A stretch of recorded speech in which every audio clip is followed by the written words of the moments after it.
for everyone's information, we do record these, so then they're available to folks on the internet, and we can post them on YouTube and on our website. And we've seen a lot of hits come from that after the fact, as people are watching them on their own time then. But out of the interest of time, what I want to do is I just want to give a quick rundown of what we're going to be looking at doing today. So our first speaker is Kelly Winfrey, and that's going to be from 9:30 to 10:15 on preparing for a candidate forum and stump speech. And then we're going to have an electeds panel from 10:15 to 11 a.m. And that's with former Mayor Hanafin, council member Pete Festerson from Omaha, and then Beth Wessel-Krishel, state rep from Ames. And then we have a media panel interview to end things from 11:10 to 12 p.m. And that's with Mike Brownlee from the Daily Nonpareil in Council Bluffs, Jessica Eidson with KMTV3 News, and Grant Gerlach with Iowa Public Radio.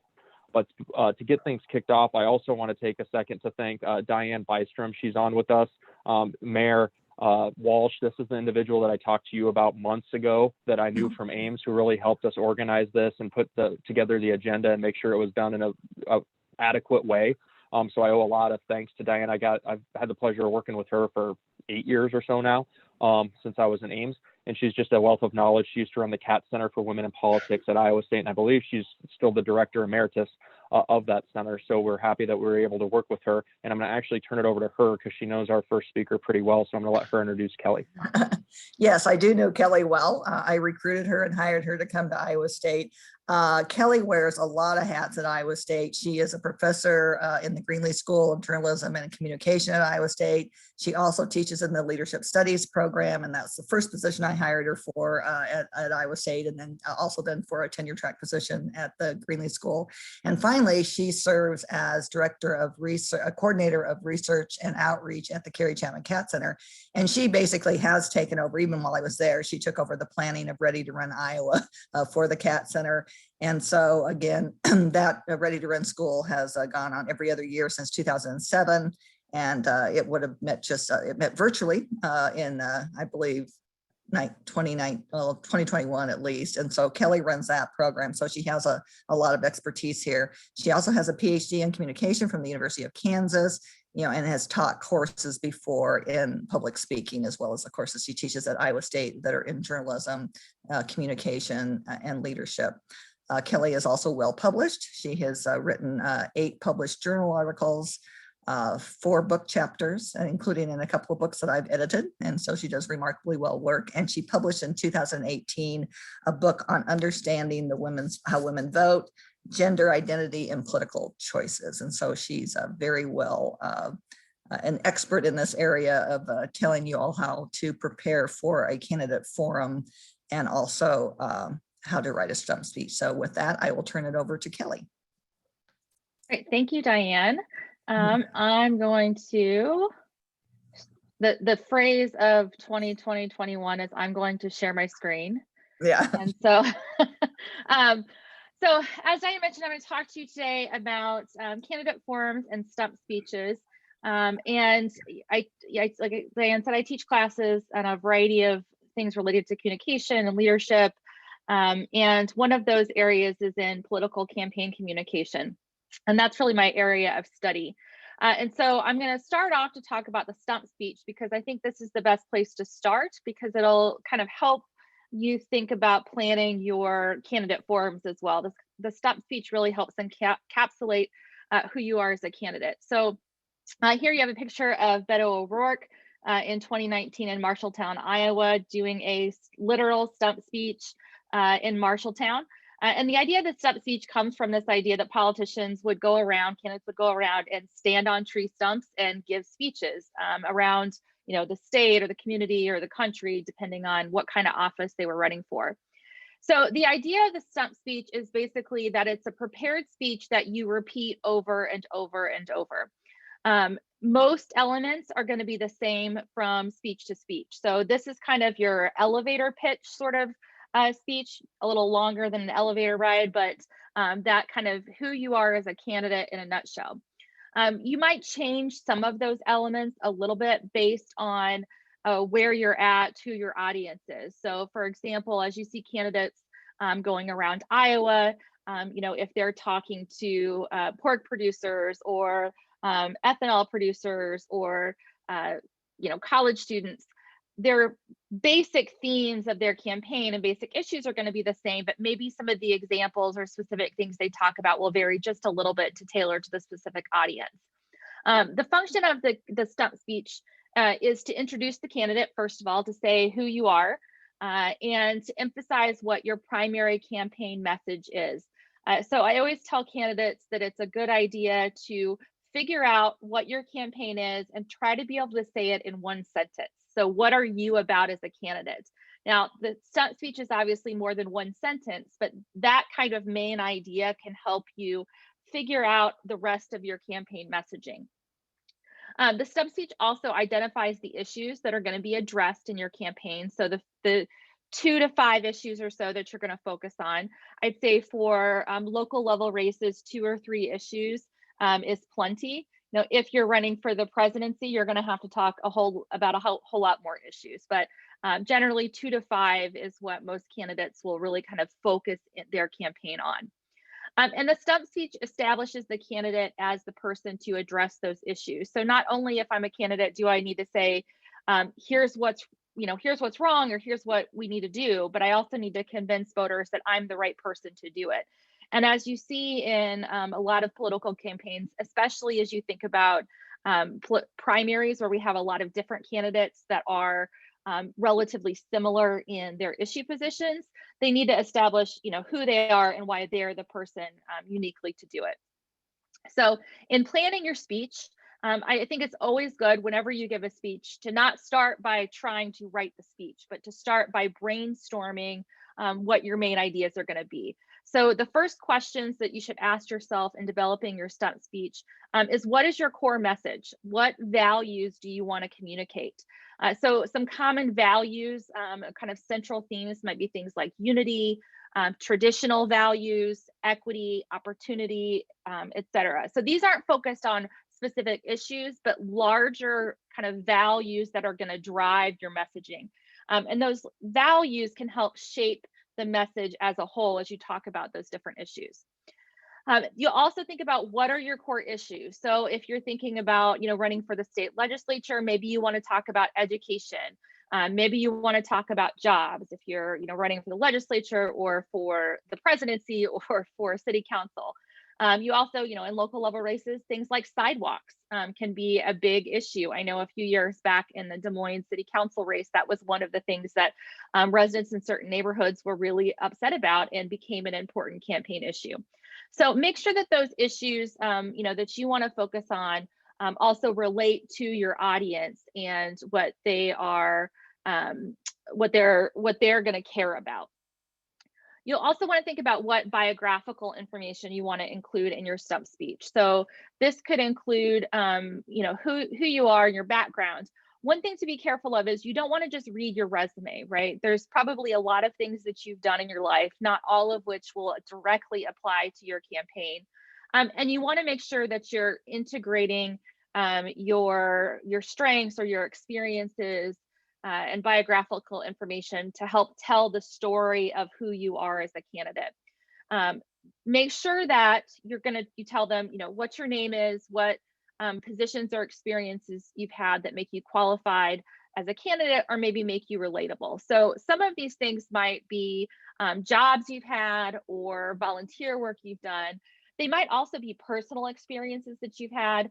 In talking with candidates, one of the things that usually gets people to decide to run, and I found particularly true of women candidates, is there's some specific thing that they want to fix. And it's probably something they want to fix because it's affected their life personally. So, whether that's, having to pay ridiculous healthcare bills or feeling like your children aren't getting the education you want them to get. Whatever those issues are, articulating how you relate to those issues and your experiences can help give some context of who you are in relation to your campaign issues. So as you plan your speech, kind of start outlining. So you've done some brainstorming to have the different pieces and some kind of ideas of what might go into it. Then you want to think about putting the chunks of your speech together. So generally we think of it as an introduction, a body, and a conclusion. I think it's generally a good idea, and this is, what we teach in public speaking classes, to start more with the body of the speech, because that can help inform what you say, to introduce it and to conclude. But we'll go chronologically as we talk about these things.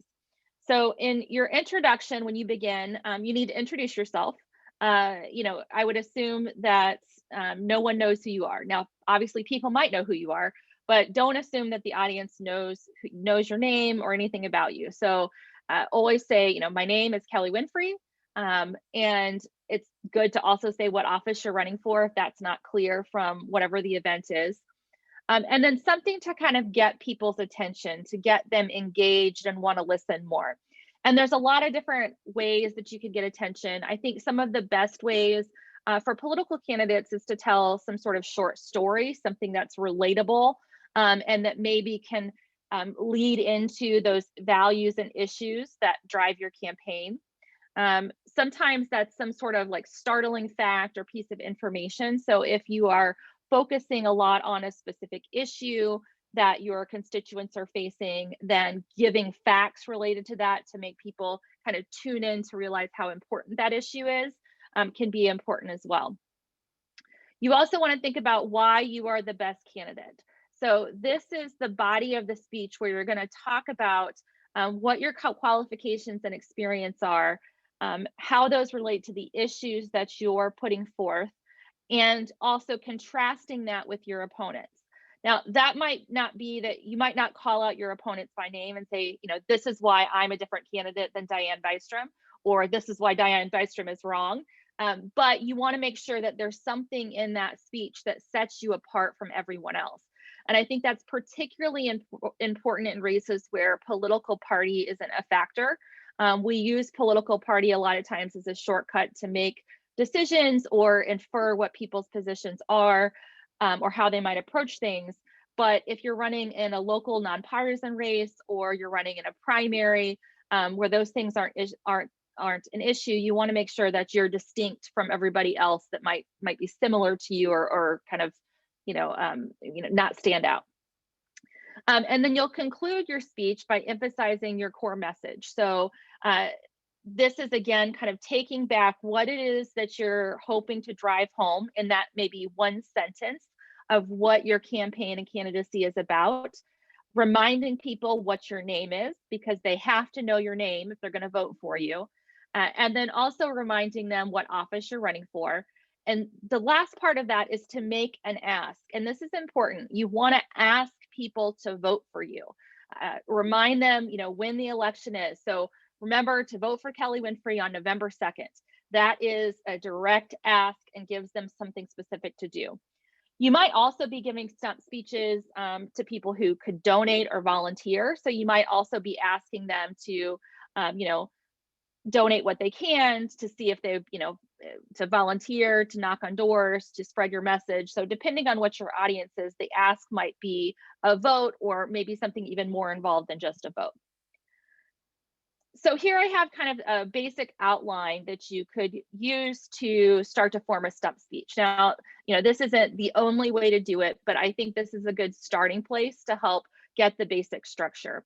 So in your introduction, you want to start by grabbing people's attention. Like I said, a story, a startling fact, sometimes a quotation is used, though I think sometimes like historical quotations can get a little kind of boring and old, but I also listen to a lot of political speeches. So, maybe for a normal audience who doesn't follow political communication as much as I do, it wouldn't be. But, how are you going to get people engaged? Give your name and the office you're running for, and then preview what your core message and theme is. So this is the old standard: state what your main idea is, and preview what you're going to talk about.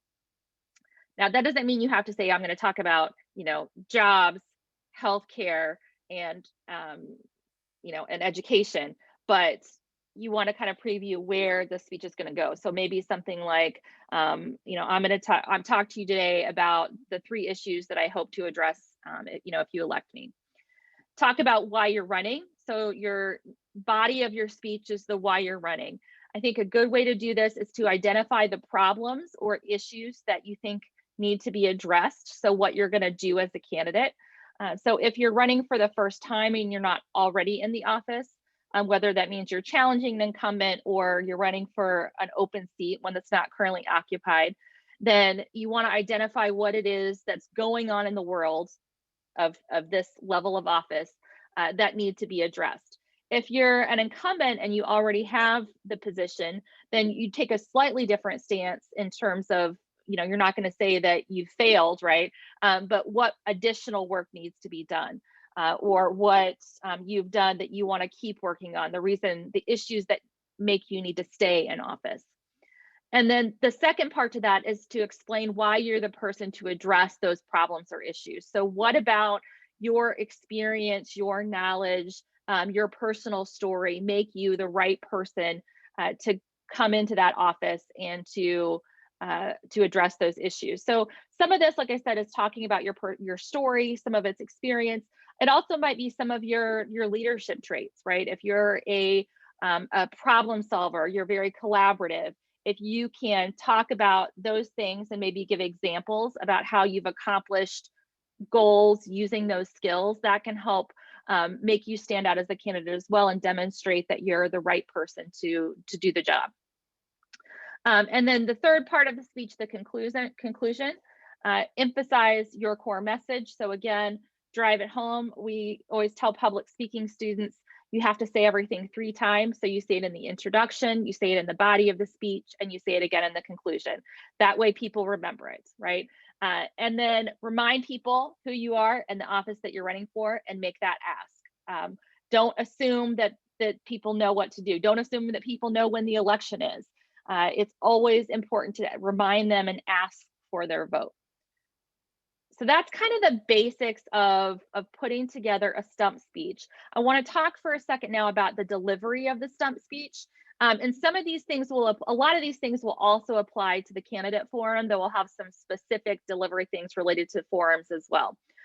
So as you present, you want to try to check and vary your pitch. So you want to avoid having kind of a monotone or a lack of variation. And a good way to do this is just to practice. Keep a conversational pace. I always tell students that it's good to think of a public speech as a conversation where you're the one doing the talking, because that will make you more relaxed and talk in a way that is more natural. Use pauses appropriately. So using a pause to emphasize an idea. If you say something that's important, giving a kind of extra second between ideas so it can sink in is good. Though you want to try to avoid the vocalized pauses, which are the ahs, things like that. And you'll see the more you speak and the more you listen to yourself speak, the more you'll kind of catch yourself and correct those as well. But it's okay to pause. It's okay to take a breath. It's okay to take a second to collect yourself. It can let people have a second to think about what you've said. Always make sure you're enunciating well, so you're saying each part of a word clearly, especially if you're someone who is more monotone or is a bit of a mumbler, making sure that you're really using all of the muscles of your mouth to enunciate all the words clearly. And then the last part of the vocals is to project to the back of the room. And I say room because you could be outside, you could be doing Zoom, but you want to make sure you're talking loud enough for the person furthest away from you to hear you clearly. When I did debates, when I started debating in college, one of the things that coach told me was to try to knock down the wall in the back of the room. So really think about how your voice is being pushed to the back of the room.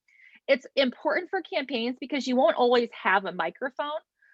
You might just be in a situation where you're outside at a park. So making sure that that everyone can hear you and that you can talk over kind of the other white noise or background sounds is important. Eye contact.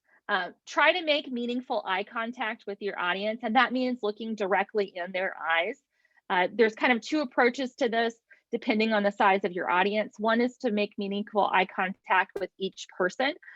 So really trying to jump around the audience and kind of make that eye contact. And if you have a large group, then use a quadrant. So as you're looking at your audience, think of them as in a quadrant so that you can kind of rotate to kind of each group. So if you're, in a large theater or, a huge classroom or something, You want to look around to the different parts. So this explaining this is a little easier when if we were in person, but some kind of practices to avoid. And I didn't come up with the names for all of these, but I have witnessed students and political candidates do all of these things. So some practices to avoid when it comes to eye contact. One is to avoid the head bob, which is when you are very reliant on whatever notes you have, but you know you have to look up. So you are talking really to the piece of paper, but you kind of pop up and down. That is not making meaningful eye contact, and it can be kind of distracting.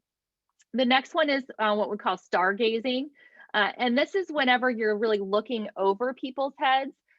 People in a large room might not notice this as much, but you may have been told at some time in your life that when you're giving a public speech, just to look over the top of people's heads because people won't know the difference.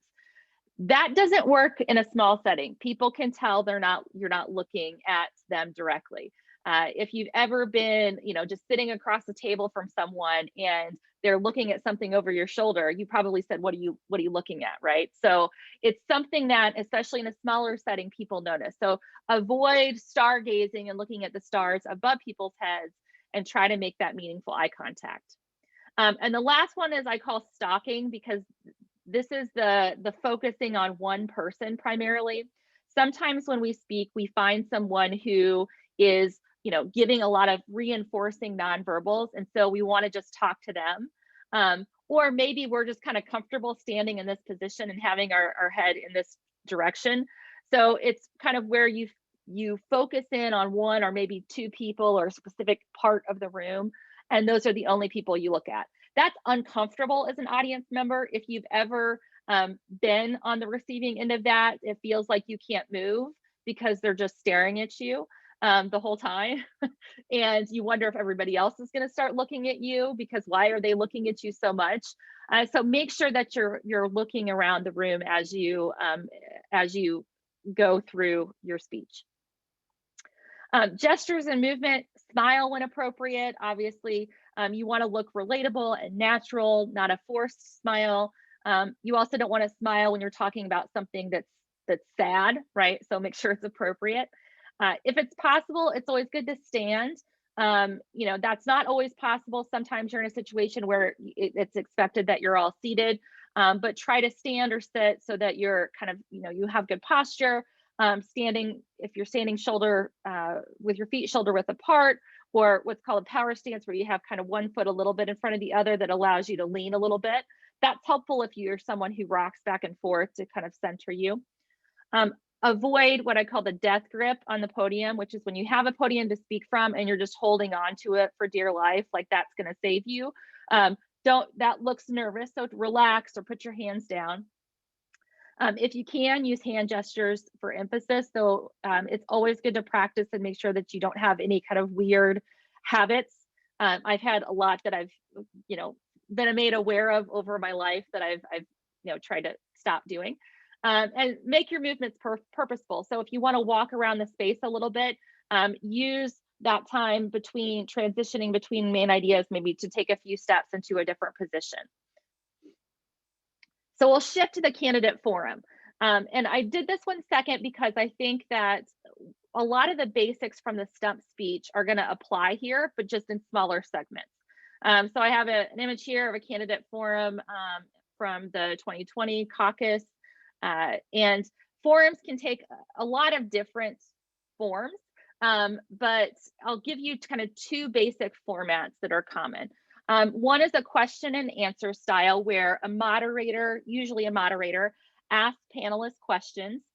So you have usually several candidates out at once, or if it's a two-person race, and the person asks questions. It could also be where you have just the moderator and you asking questions, and that's what we see a lot with presidential forums.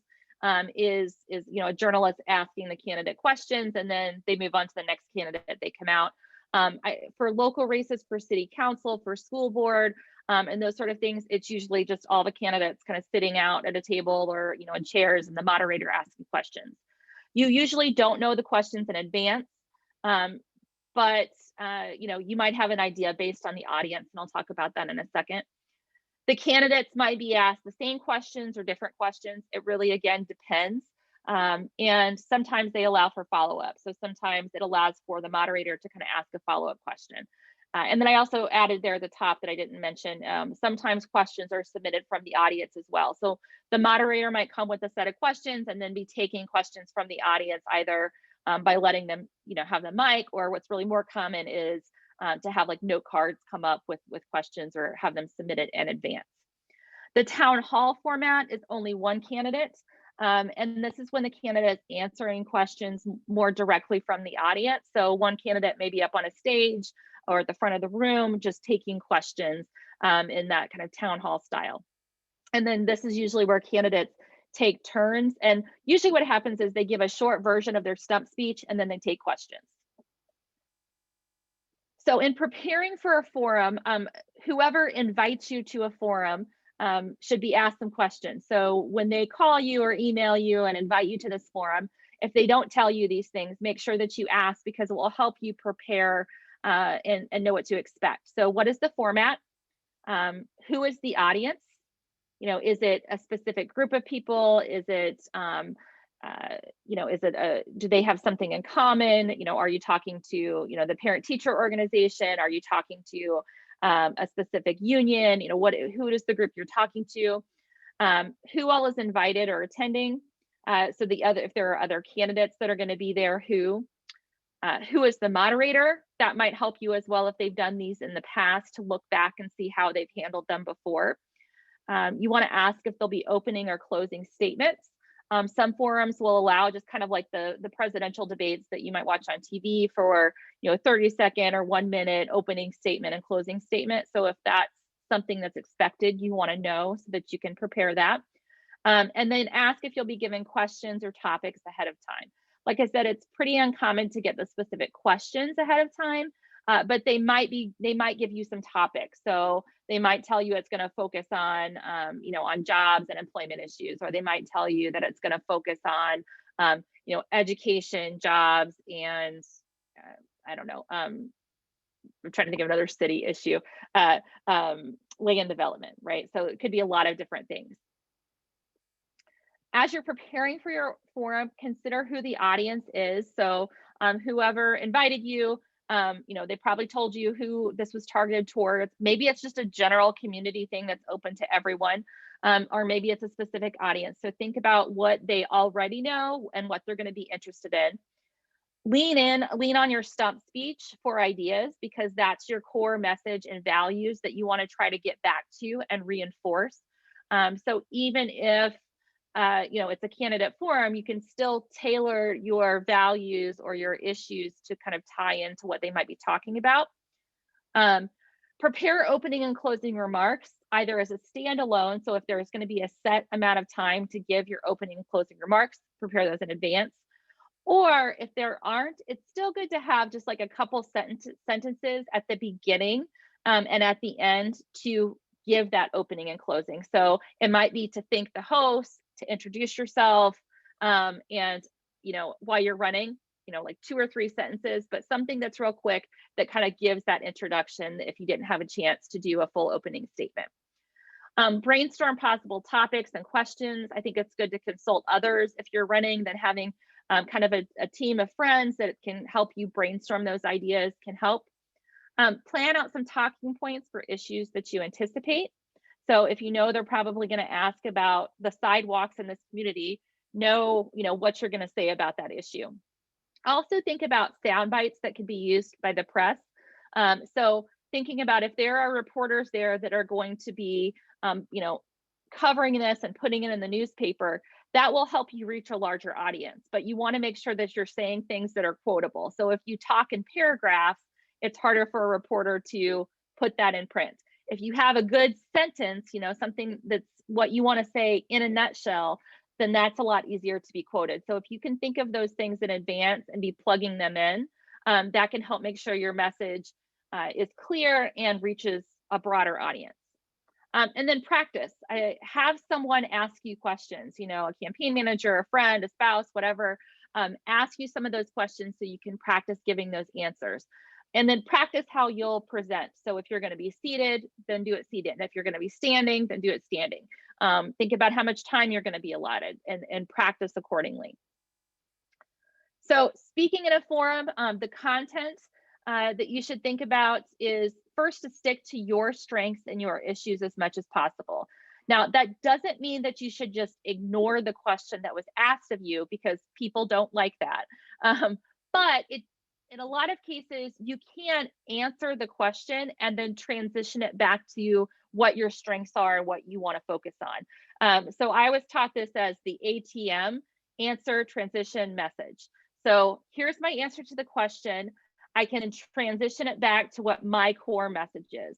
And maybe that's related to your values. Maybe that's related to your leadership style. Maybe that's related to your position on a specific issue, but that helps kind of reinforce your message.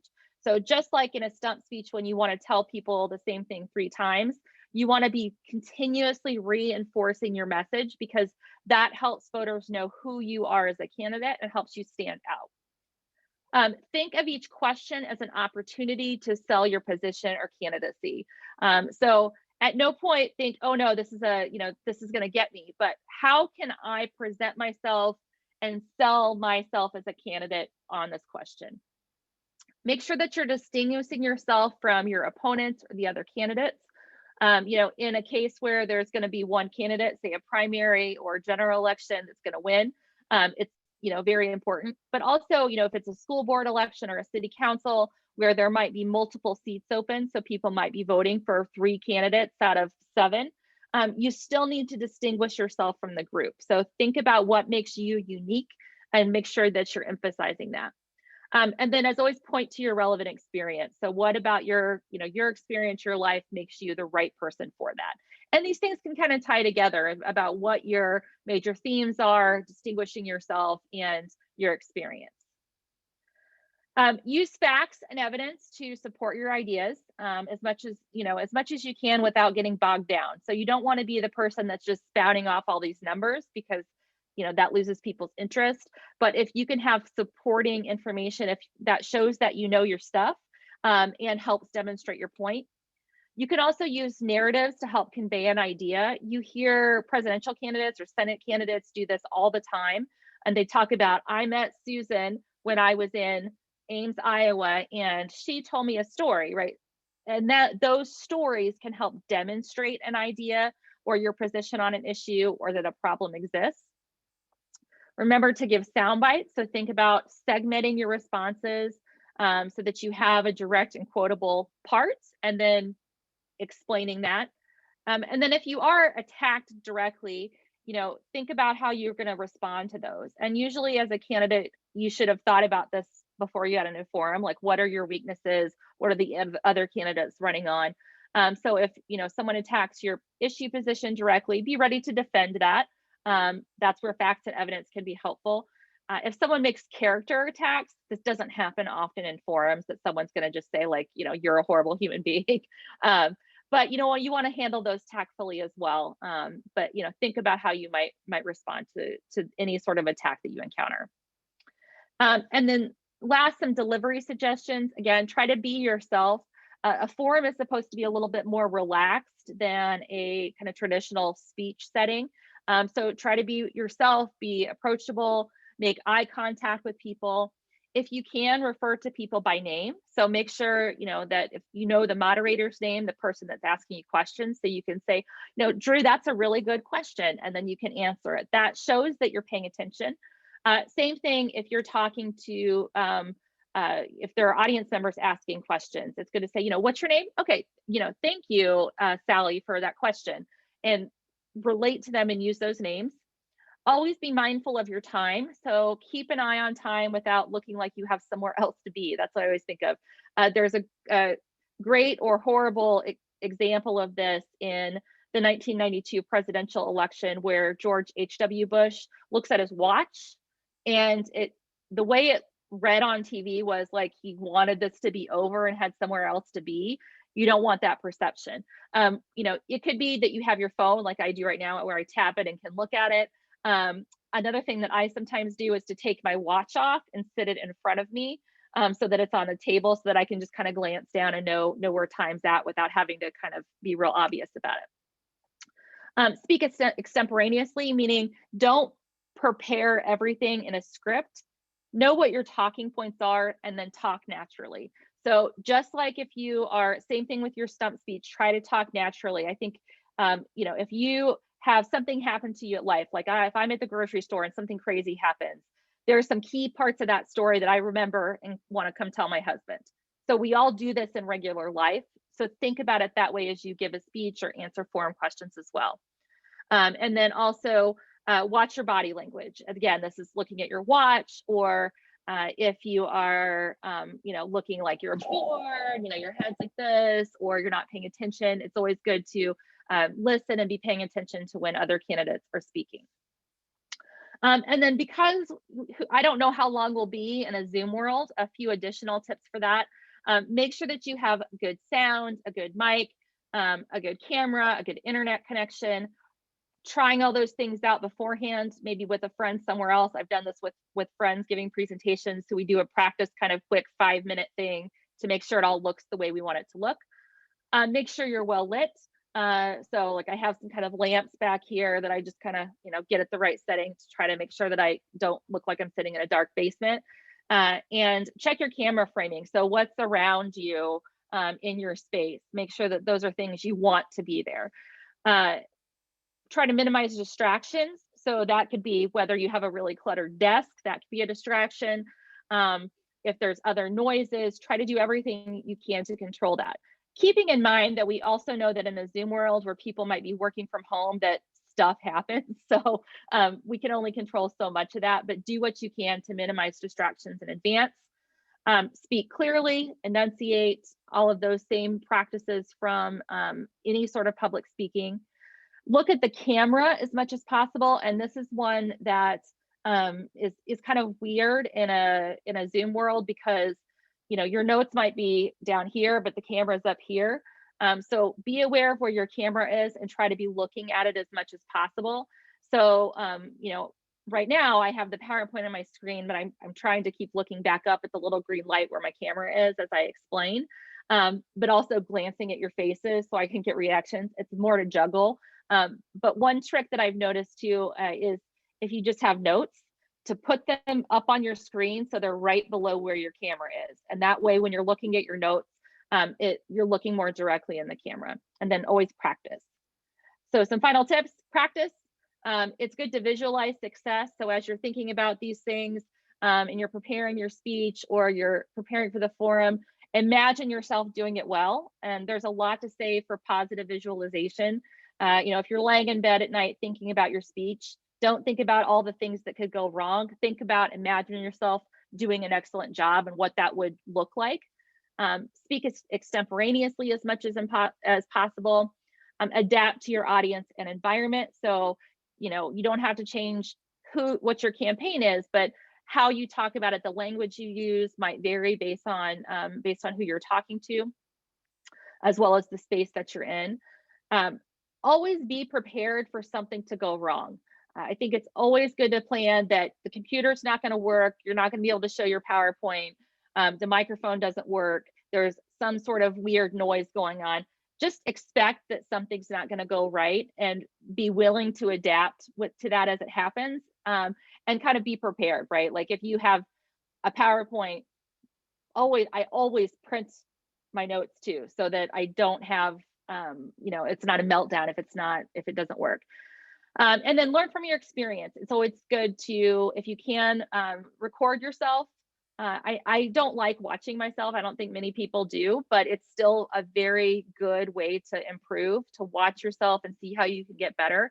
Have friends, family members give you tips about how it went, and maybe some suggestions for how to do better next time. But the more you speak, the easier it gets. Most people are always nervous at least a little bit with a new audience, but the more you do it, the more comfortable you'll become. So I think that is, yes, the end of my slideshow there. So let me close that out. And I think we maybe have 5 minutes or so if there are any questions or additional comments.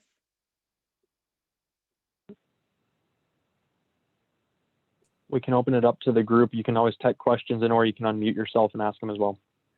Well, Kelly, this is Barry Cleveland. Great content. It looks like I'm the only unelected official in the audience, but I'm sure the recording will do well with others. Probably just one thing I'd add would it's probably really important to have a friend or several friends to bump your content off of to start.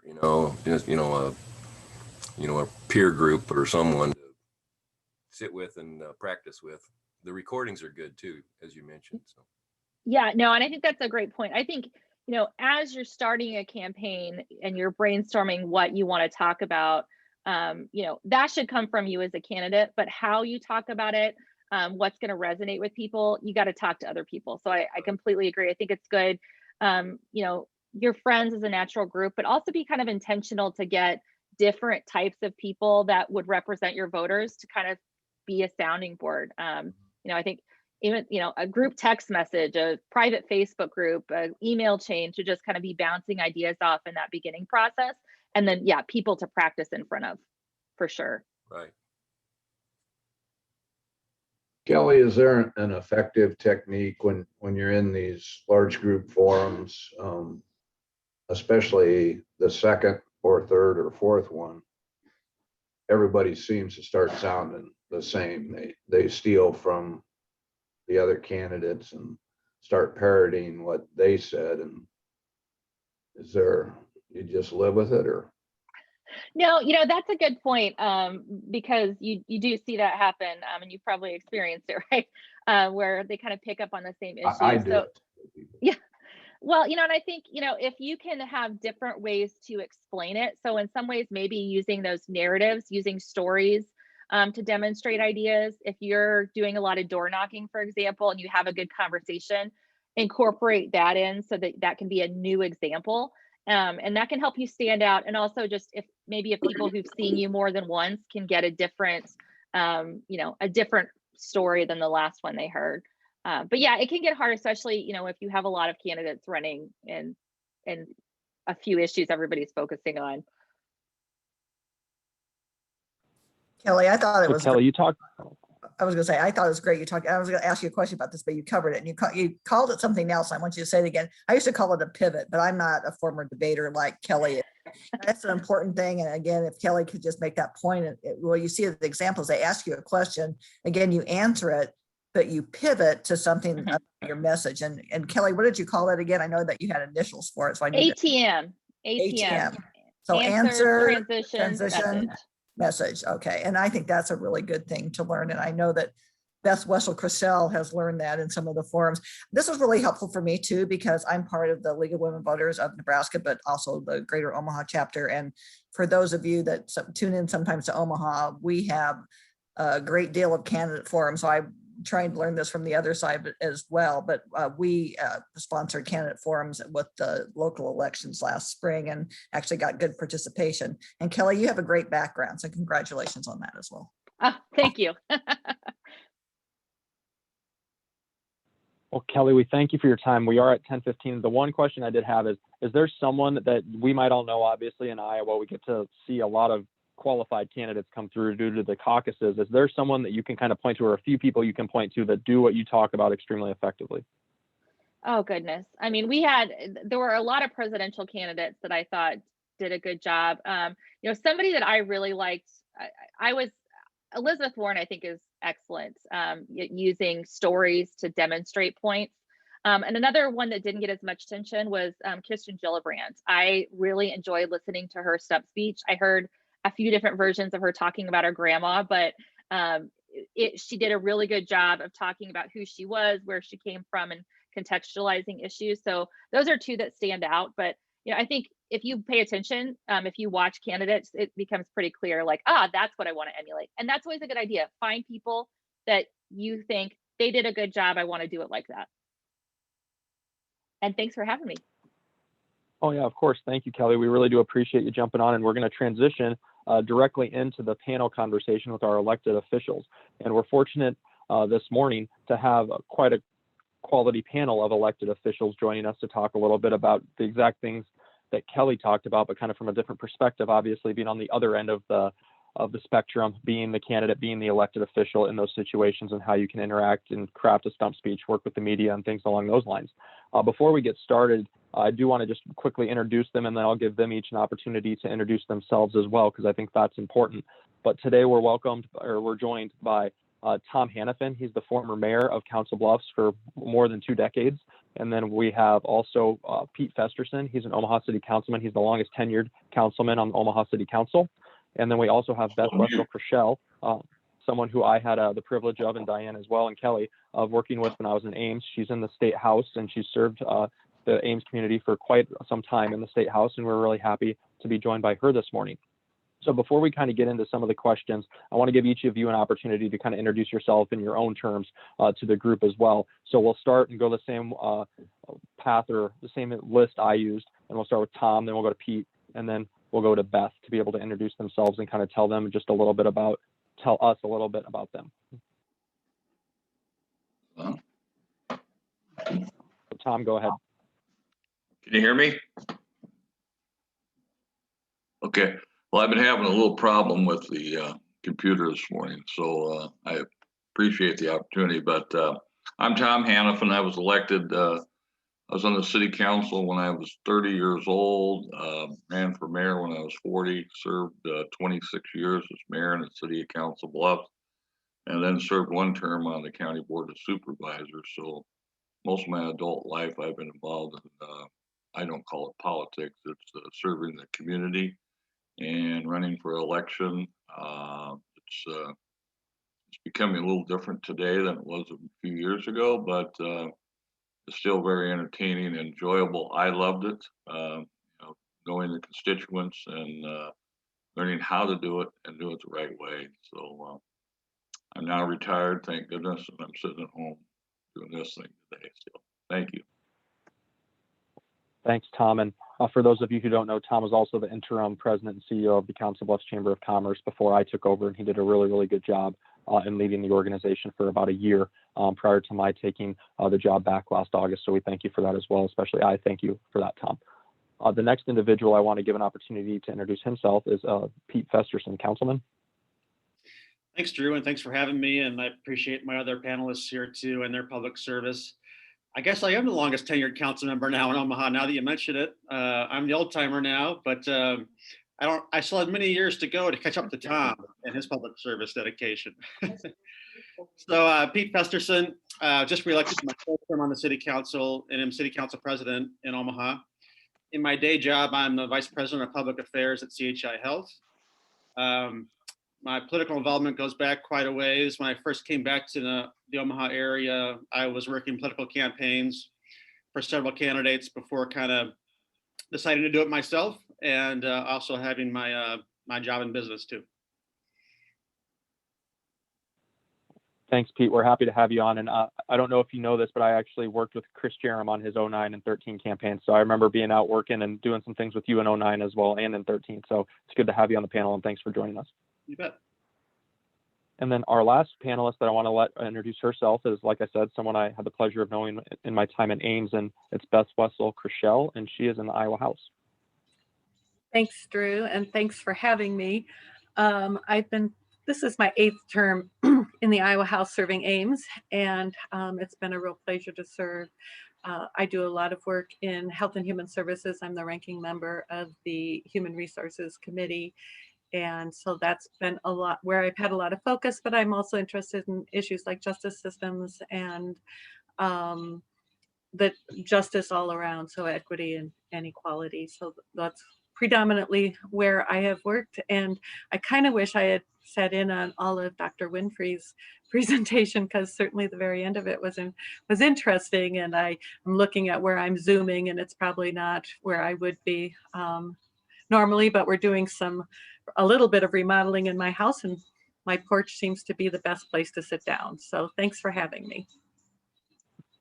Thanks, Beth, and thanks for joining us. And it looks like a pretty comfy place. And if it's as nice where you are as it is where I am, I'm sure it's actually pretty nice to be sitting outside.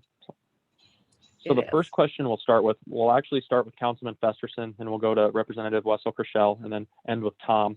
And, we heard a lot from Kelly as she talked about, how you craft an effective stump speech and then sticking to it throughout your campaign. So Pete, can you talk a little bit about your experience with doing that and how you went about successfully doing that over your, more than a dozen years in elected office? Yeah, I think that's really important in everything you do, not just your stump speech, but your materials, your direct mail, your social media, virtually anything you're doing or saying or working on during a campaign should be boiled down to really 2 or 3 main talking points. And certainly there are some complex issues these days we're all dealing with that are hard to boil down into 2 or 3 talking points. But it is super important to have a concise message when you're running for office that can be repeated every time you talk. Your 30-second elevator speech, because that's about all you get these days, is 30 seconds. And also figuring out how to apply that to social media now, which is increasingly important in campaigns too. And I'm sure we'll talk about that some more later. Thanks, Councilman Festerson. And Beth, we'll go to you for your advice on crafting an effective stump speech and kind of carrying it through your campaign. Sure. First of all, you got to find places to give those, and working in a running for local office, that's sometimes really hard, but you have to make sure that you're out there in the public, and maybe it's going door to door where you're actually giving a very brief stump speech. But I think just that few seconds that you might get with somebody at the door is really important. So make sure that you have something very brief to say. Again, on the end of what Kelly had to say, adding something personal to it, being able to tell a story, but you have to be pretty good at telling a story. It has to be concise and something that doesn't go on and on and on. So people are willing to listen to it and that it makes a point. So I think that's really important.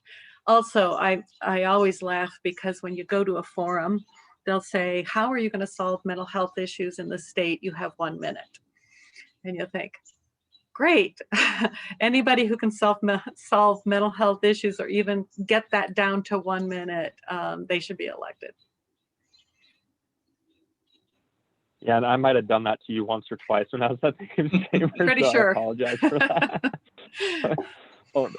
Yeah, so thanks, Beth. I appreciate your insight. And Tom, we'll end with you on how you effectively crafted a stump speech and carried it through your campaign. Well, when you run for office, obviously you believe in yourself, and there's a reason why you're running, and you always feel that you could do a better job or the best job you can. So your belief in yourself, and there's a reason why you're running. It can't be in one issue, but it's got to be, you have to deliver the message that you're there to help people, make a difference in government, and really make a difference in people's lives. I think one of the things I learned one time was I was talking to a 5th grade class, and after we got done, the teacher said, well, some of the things you're doing right now or talking about are going to affect those kids when they're in 12th grade. Some of the things that you're doing. So you have to really believe in yourself. And just like Pete said, you just get a few seconds, but if you continue with the same message and the delivery of that makes a big difference. Thanks, Tom. And our next question, we'll start with Representative Wessel Krishel, and then we'll go to Tom, and then we'll end with Pete. And it's, how do you, in your experience, how have you best prepared for a candidate or public forum, especially when media is going to be present, and to make sure that you're doing so successfully? It's always tricky. You don't know what questions are going to be asked at a forum. And there are some groups, I know Drew has given us questions and loads of questions that might be asked, but you never know what's going to come from the audience.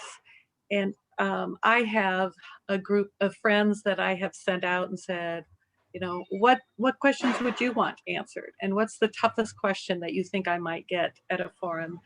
I think it's important to, even if it's not an issue that you might be working with in the office that you're campaigning for, it might come up at a forum. So if you are running for state legislature, but there's a big controversy going on in your school district, it's highly likely that you will be asked about that issue, even though it's not something that you will deal with in the legislature. So it's really important to have an answer to that, even if it is pivoting to what you will be doing. But a lot of strange, I mean, if you look historically at some of the places where people have messed up, and I think of what, where do you get your news? You know, I think you should have an answer to that. Why are you running for office? I think Tom gave us that that's important to be able to say why I'm running for office. But you might be asked something as simple as what book are you reading right now? You should have an answer for that. But it's also important to know that someone might give you a question that is so specific on some very bureaucratic issue that you know nothing about. And it's important also to be able to say, I don't know about that, but I am certainly willing to learn. I understand your frustration and I'd like to fix that. And that's why I'm running, to fix issues like that. So it's important to also be able to say, I don't know anything about that issue, but I will find out. Thank you, Representative Wessel-Kershell. Tom, same question to you on how you best prepared for a candidate forum or a public forum, especially if you knew the media was going to be present. Well, I think there's a couple things. Is number one, you understand what you're running for and the reasons why you're doing it. Number two is you can read the media pretty good sometimes, if it's the newspaper and or the radio or TV. You can sometimes watch them and see how they're handling things and see what their hot buttons are and maybe get an idea of what they could or couldn't ask. And the other thing is, I always studied the people who are running against me, my opponents, always see what they were saying and where they were landing on issues and what are the hot button issues, and just be prepared. Again, you get a question off the floor, sometimes you can't answer it or you're not prepared for it, but if you handle it well, people will believe in you. But I think you really have to believe in yourself, understand what the media is looking at that time, and then really look at your opponents and see what they're saying and where they're at in those positions. And that usually gets you through. Well, thank you, Tom. And Councilman Festerson, question to you. Yeah, I don't have a lot to add to what Beth and Tom said. I think that was all really good advice that I agree with. To the aspect of being in a forum where media is present, always be patient. The media is looking for the most controversial moment to take away from the meeting to use. And so you always want to make sure that you're being attentive to whoever's speaking, you're being patient, you're listening to them, you're being empathetic, you're taking some notes if you need to follow up. And I thought Beth gave some really good advice. If you don't know the answer, don't try to make something up or just talk for 10 minutes. That really frustrates people. Tell them that, exactly what Beth said, which is you're interested, you want to work on that, you need to do your research and get back to them. Those are some pretty important, some pretty good points of advice, I thought. Well, thank you, Pete. And we'll start with Tom on this question. And it's when you've had a media interview, and nowadays it can be newspaper, radio, television, social media, Zoom, whatever it may be, there's so many different outlets. What were some steps you took to prepare to make sure that it was the most successful and effective interview possible? Well, it's really interesting because I know Beth she has much broader range. Pete is in a different atmosphere. I was really local. So what I used to deal with was I'd meet with the media before I ran, our local media, which was or the newspaper, Cox Cable, or a radio station, and say, I'm running, this is where I'm at. And really try to get more acquainted with them, and they become acquainted with me. Feel comfortable around them. If they ask you a question off the cuff, be prepared. And then usually what they do is, now the social media is a different animal altogether, but I'm a little bit removed from that. But feel comfortable with them, they feel comfortable with you, and you get a pretty good idea. I think if you're honest and sincere with them and try to be upfront with them, you'll be better off. But as Beth said, you'll get a question sometimes that you aren't ready for it. But I think you have to prepare yourself knowing what the media is going to ask in some cases and where they're at. Thanks, Tom. And Pete, we'll go to you next. And it's same question: how steps to easily and successfully prepare for a media interview with whatever outlet it may be. Yeah, I think this is increasingly challenging these days. Media reporting and political reporting is not what it used to be, I don't think. And you do have a lot of new faces involved that don't always know the background or the history of you or issues. And so I agree with Tom. It's usually helpful if you can upfront a little bit, talk to them about whatever it is they're calling you to interview you about, so that they do have some background, or you can kind of talk and see where they're coming from first.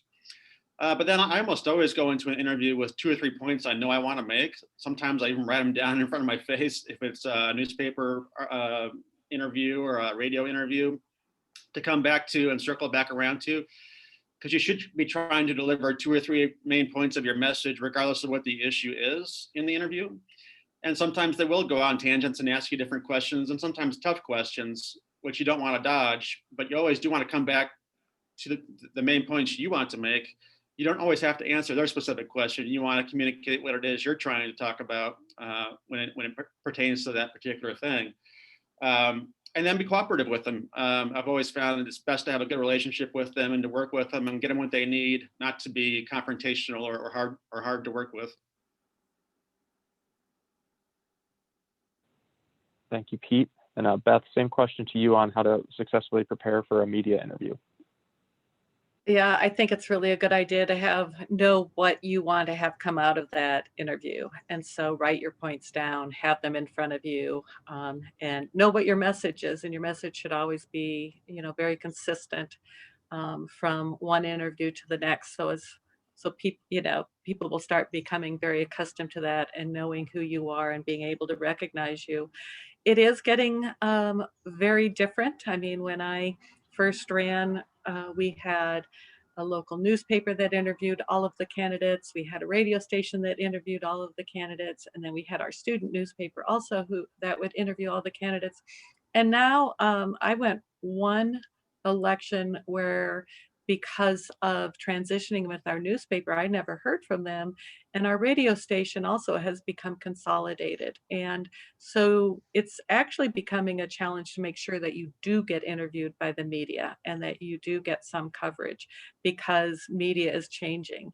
And I think it's just important that we're not getting covered. Mostly, and to a great extent, people are relying on social media, but there still has to be articles for social media to carry. Thank you, Beth. And Pete, we'll start with you on this question. It's somewhat similar to the question before, but it's more along the lines of, when you're engaging the media, what's the most effective way to do that? What are some things you should do versus some things that you should not do? Yeah, as I was kind of alluding to in my last remarks, I think it's real important to have a positive relationship with them and a helpful relationship with them. I always try and do that. Lots of times we'll get contacted almost every day on something that you may or may not be an expert on. You may or may not even want to interview on it, but helping them get to the right person if that's what it takes. They appreciate, they're trying to do a job too.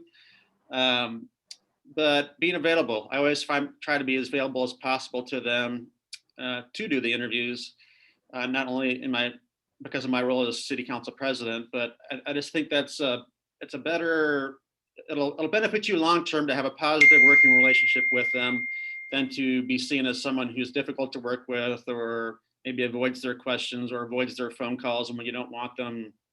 I think that's a good piece of advice.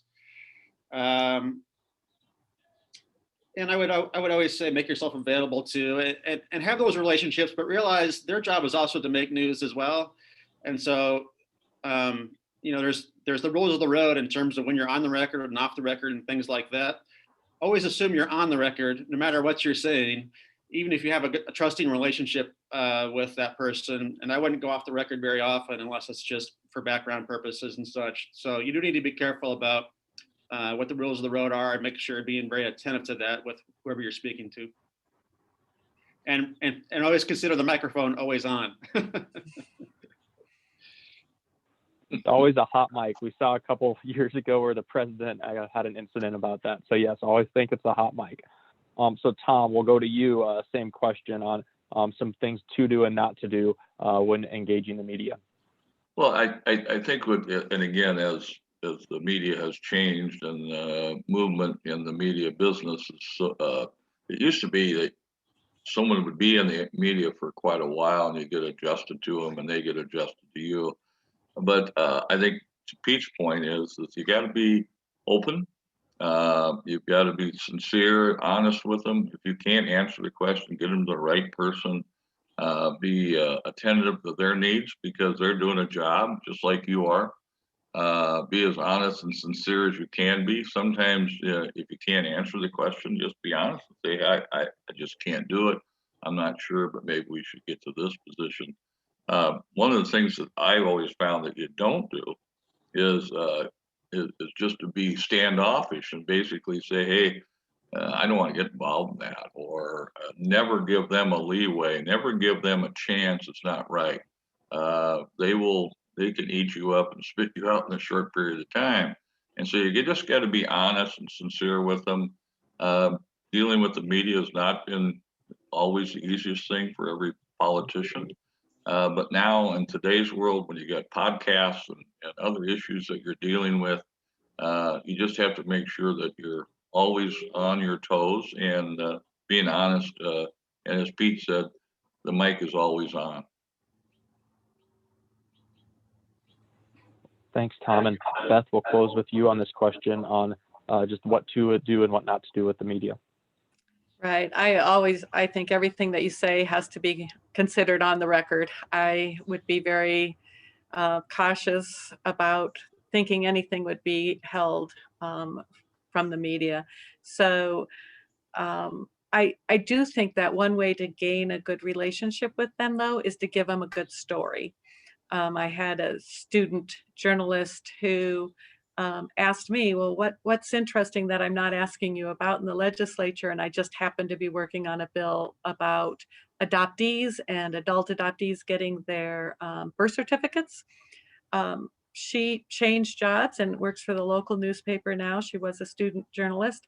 And she said, oh, that was my favorite story ever, that she worked on adult adoptees.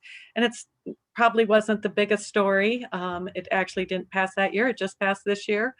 But it can make a nice human interest story. And they do really tend to appreciate when you give them a good lead on something that might be interesting that not every media group is covering. So took me a while. I haven't been able to do that often, but it does help in your relationships.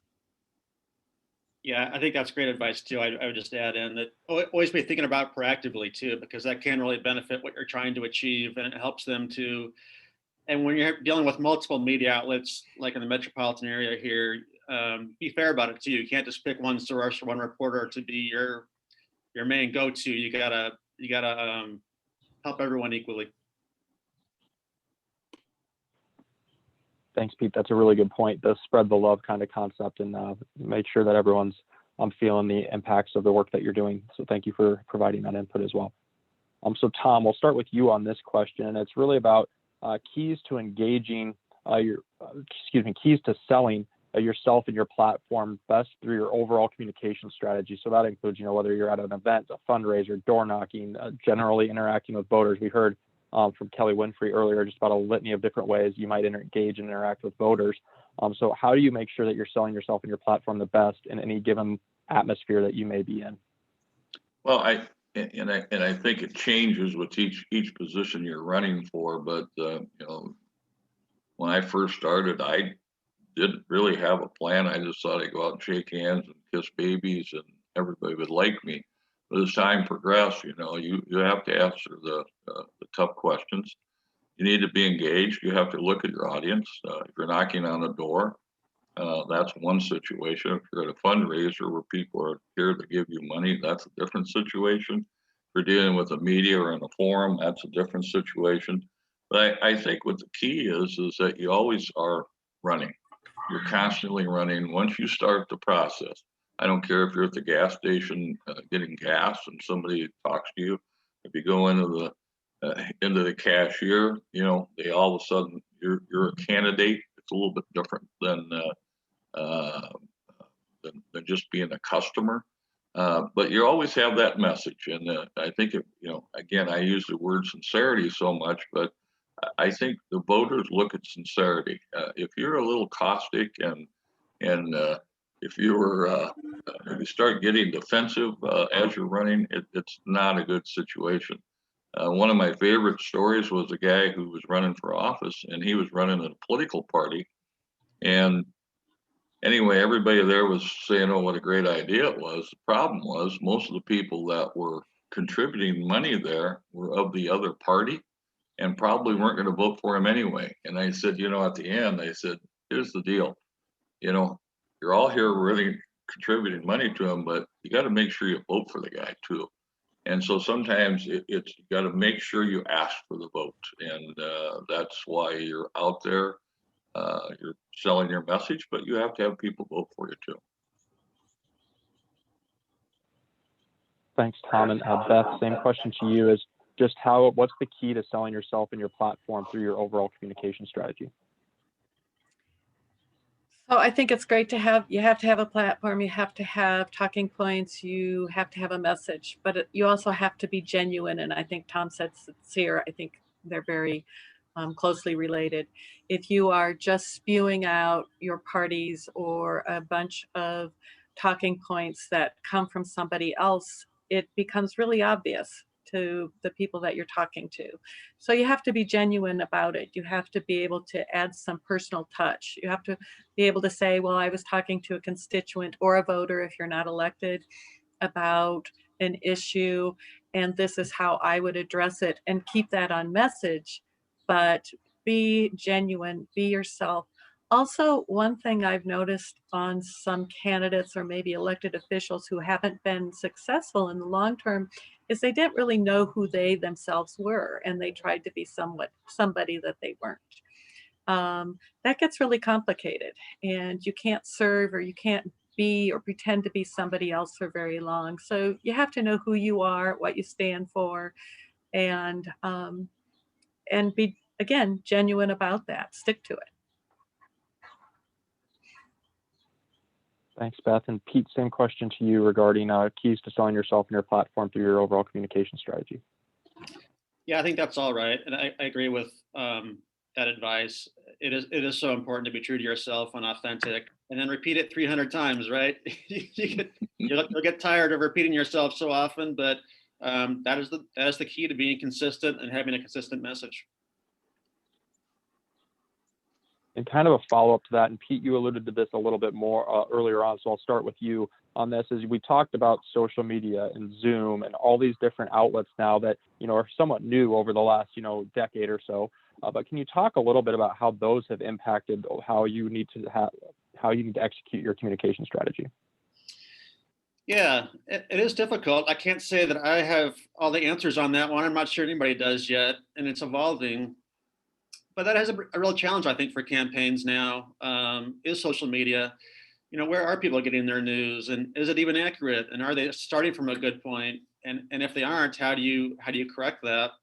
And then, the temptation for folks these days to be polarized and caustic, especially on social media, is difficult to address.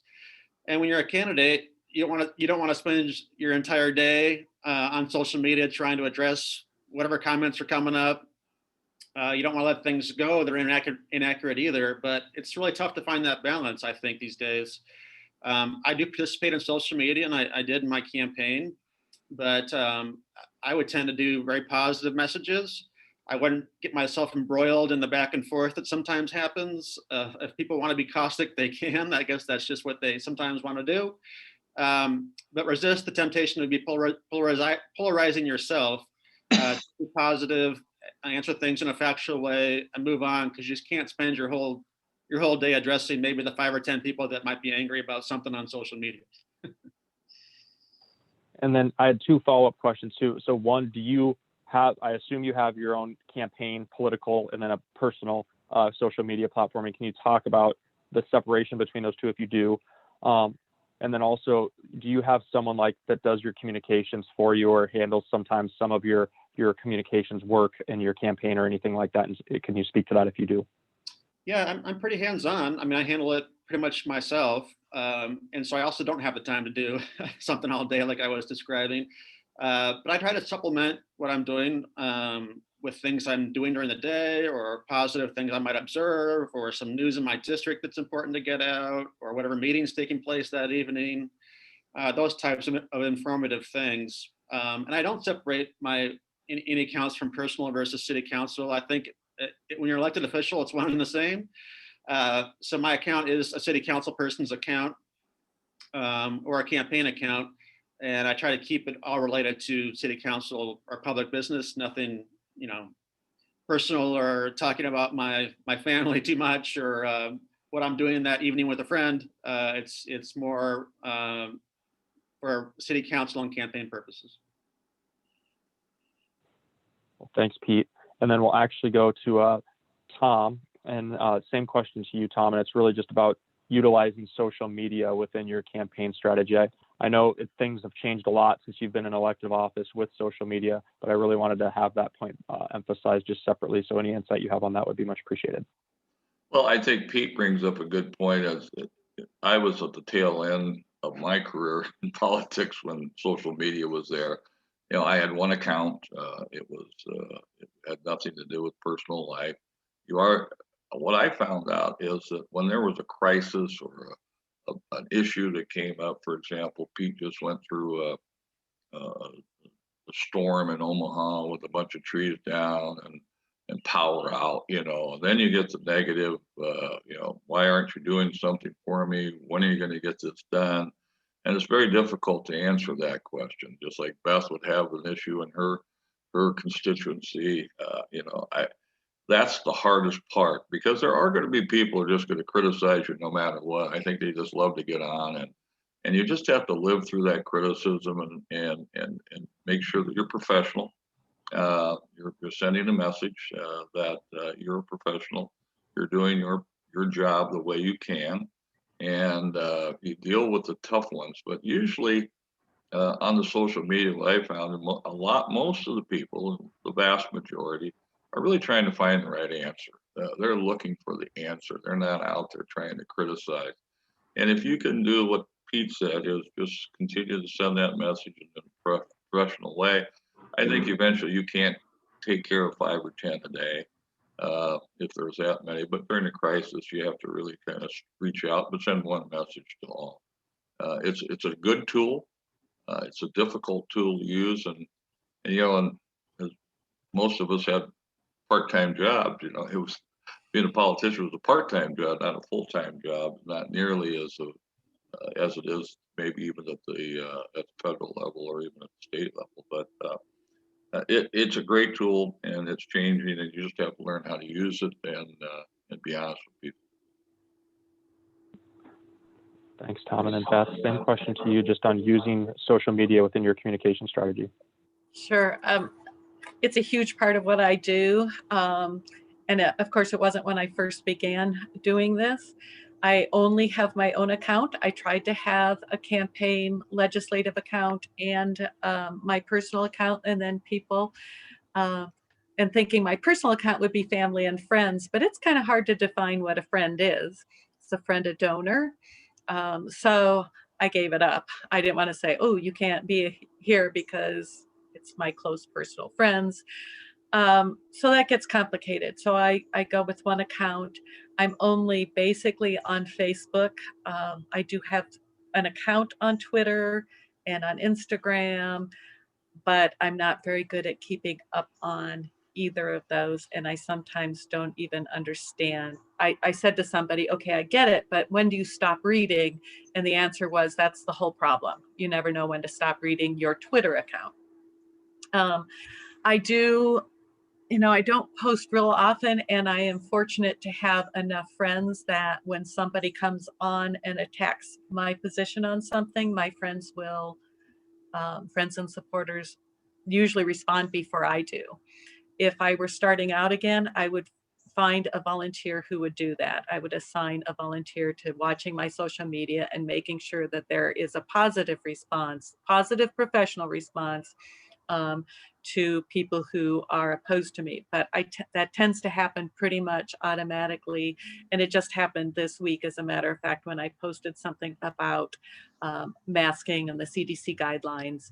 I had two people who came in opposition to me, but neither one of them would be a constituent of mine. And I had constituents who came right on and said, that doesn't make any sense. What Beth is saying is right. So I don't stay on it all the time. I don't usually respond to those negative things. I think it's better to let other people respond to the negative things. I did succumb this week and responded, because sometimes even we get a little angry, and it's not always bad to show a little bit of that. Well, thank you, Beth. And having been one of your constituents, I think you did a pretty good job in that regard. So I appreciate that. Thanks. The last question that I have before we can kind of open it up for additional conversation from participants is, we'll start with Tom. And it's, what are some key lessons you learned in your political life with regards to communications and public relations that really served you well? Well, you just you got to remember that politics is it becomes part of your life. It's not your life, and you make some decisions sometimes. Obviously, as Beth said, that some people don't agree with, but you're doing it for the best benefit of the community and or your constituency, and to deal with that, with communication and doing with public relations, sometimes you just gotta step back and realize that you're a human being. You're working with a group of people. You're not the only answer. You got to be part of a team. Politics is something that you individually do not make the difference. You try to influence people. You have to work with people. It's much larger than just you yourself. And so I think over the years, I learned that, it wasn't about me, it was more about we. And the more I dealt with that and learned that, the communication always seemed to come out that way. It's not about me, it's about we and what we do to make a difference in people's lives. The communication and the public relations worked for me for a long time because of that. And I think sometimes we get lost in who we are and what we're doing. Always, we're just filling a void for a short period of time. We're there for a period of time, and then we just want to leave it better than we did when we got there. So I just, and again, I use that you just have to be honest with yourself and the media and do what you can do. Thanks, Tom. And Beth, that brings us to you for some key lessons that you learned in your political life on communications and public relations.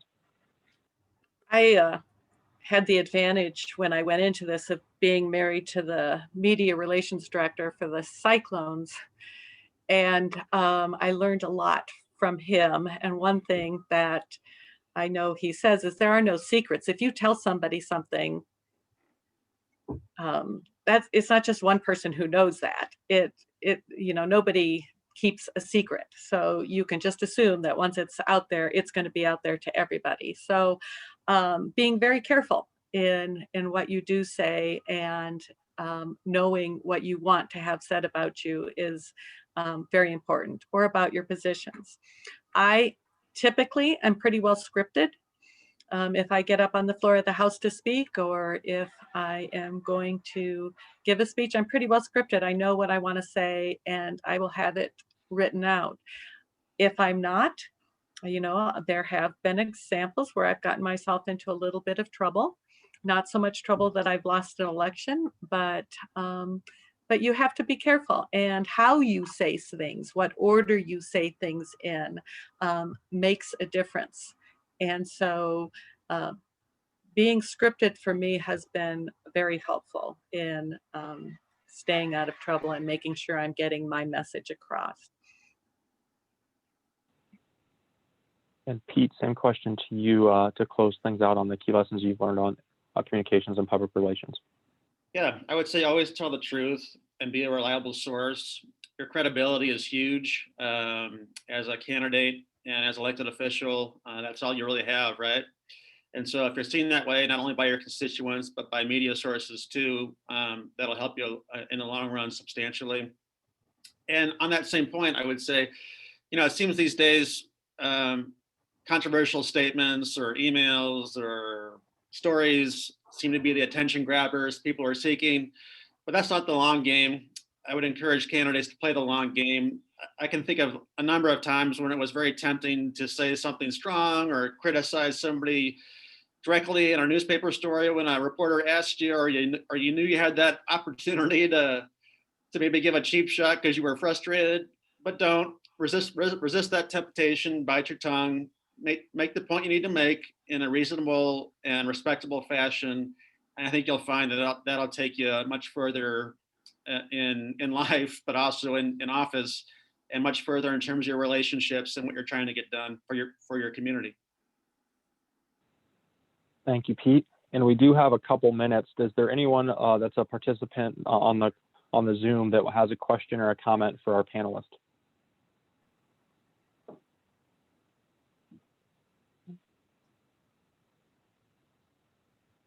Well, if not, I will just say thank you. Oh, Diane, did you have something? Well, I was only going to comment. I think Pete made this, but Beth may have said the same thing, and it kind of resonated with what Kelly Winfrey said in the opening presentation. So I thought I might ask for an example. I called it pivoting. I know basically, I think what Pete was saying is that he had these notes written down. I did a lot of media interviews when I was director of the CAT Center, so I did the same thing. And you'll get asked a question, and Kelly called it answer, transition, and message. So you go back to your message. And I think Pete talked about that, and maybe Beth as well. So I just wondered if any one of them could give an example of a question that they got and that they answered the question, but then they transitioned into the message that they wanted to communicate. I think it would be helpful to kind of give an example.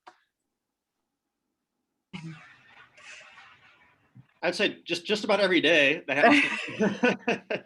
Yesterday it was the 3,000 questions I got asked about mask mandates. And so, the question is, are you going to enact a new mask mandate given the CDC recommendations, and what's the city council going to do about that? And we are looking into it, but the message I wanted to deliver is that that is important, and we need to be taking responsibility for it. But I wanted to pivot to the vaccination issue, which I think is much more important right now. So when I got asked that question, I did answer what we're doing about it and how we're looking into it, and we're talking to our public health experts locally. But the real thing we need to focus on right now is the vaccination program, and here's what we're doing about that, and try to steer it that way, which I do think is more important right now. Well, Pete, I live south of Plattsmouth now, so south of Omaha, Cass County. I want to report that yesterday we went to the Hy-Vee, which offers free vaccinations, and there were at least 10 people in line when we went yesterday for vaccinations, which I had not seen in weeks. So great. Beth, did you have an example too? I think it happens almost every forum I go to, especially when I'm asked for a very specific bill or subject that is not in my bailiwick, where I'm not working specifically. And I typically will answer that, I don't know that bill, or I don't know that particular issue, but here's my general message about hunting, for example. I support hunters. I think more people, it's a great hobby, and I'd like to learn more about that particular issue on getting a license, and should the license fees go up because we could do more for environmental protection, those types of things, and pivot it back to. But it seems hunting was the most recent one. Had never even heard of the bill, and I think 10 or 15 maybe even hunters showed up at one forum asking about that particular bill. So that's the one I remember. Tom, did you have anything you wanted to add on that? No, not really. I think the answer is spot on, and you always got to be on your feet. The only thing I remember during the flood 10 years ago, we were just getting inundated by people, and so all they ever want to talk about was the flood. Is it going to spill over the top of the levees, or people gonna die? And I'm sitting there trying to think, we need a little bit of movement away from that. Let's look at the good things that are going out there, the number of people who are working and all the things they're doing to prevent this. And I just didn't think it was going to happen. And so flipped it from a negative to a positive that people are out working. So you could do that. Well, thank you, Tom, and thank you to the attendees and Diane for your question. And thank you, Pete and Beth, also for joining Tom on the panel and having a really good conversation with us about how elected officials can interact and engage with the media in the most effective manner possible. We thank you for taking the time, and we'll let you get back to your days. As far as participants, we still have another session that'll go from 11:10 to 12 o'clock, but right now we'll actually have a break for the next 8 minutes so you can grab some water, do whatever you may need to do, and we'll get back on here and we'll be joined by our media panel to hear about their perspective starting at 11:10. So we will see you all then.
It is 11:10 again, and I want to be respectful of everyone's time, and I believe we have all of our panelists on here with us. So we will get started here for our last portion of today's Candidate Academy, and that's our media panel interview. And today we're excited to be joined by local reporter and editor Mike Brownlee from the Council Bluffs Daily Nonpareil, Jessica Eidson with KMTV 3 News Now, and then Grant Gerlach from Iowa Public Radio. Thank you all for joining us. What we'll do to start things off is I'll each give you an opportunity to introduce yourself in the way you would like before we kind of jump into some of the questions. And we'll start in the same order as I started with introducing you. So we'll go Mike, and then we'll go to Jessica, and then we'll go to Grant. So Mike, I'll let you introduce yourself first. Hi, Drew. Thanks for having me. Thank you. Hello to everyone. Like you said, my name is Mike Brownlee. I'm currently interim managing editor at the Nonpareil. I've been with the paper for about 11 years and covered, I guess, everything there is to cover: government, crime, feature stories, and sports too. So I'm glad to be here. Thank you. Thanks, Mike. And Jessica, we'll go to you. Yeah, I'm Jessica Edson. I work with KMTV, Channel 3 out of Omaha, Nebraska. Been working with them for about 18 months now, so not a super long time. I worked in St. Joseph, Missouri before that. Kind of like Mike, I've covered everything: politics, sports, courts. Not super great with sports, I will admit. It's usually like fan-based things and not the actual game. But yeah, just a lot of different topics. And yeah, happy to be here. Thank you, Jessica. And Grant, we'll end with you for introductions. Thanks. Yeah, Grant Gerlach, Iowa Public Radio. Thanks for having me. I've been with IPR. I'm based in Des Moines. I've been here for about 2 years and cover a little bit of everything, kind of like Mike and Jessica. I was in Nebraska for about a decade before that, covering a lot of different stuff there too. So happy to share some insights with you. Thank you all for joining us. We're really happy that you're here with us to give us a different perspective from both the newspaper world, the news media, television media, and then also the radio side of things as well. So we're excited to have kind of the full gamut in that regard. So the first question we have is, I'll start once again, same order. We'll start with you, Mike. And is, how can the media best serve or work with an individual running for or in elected office?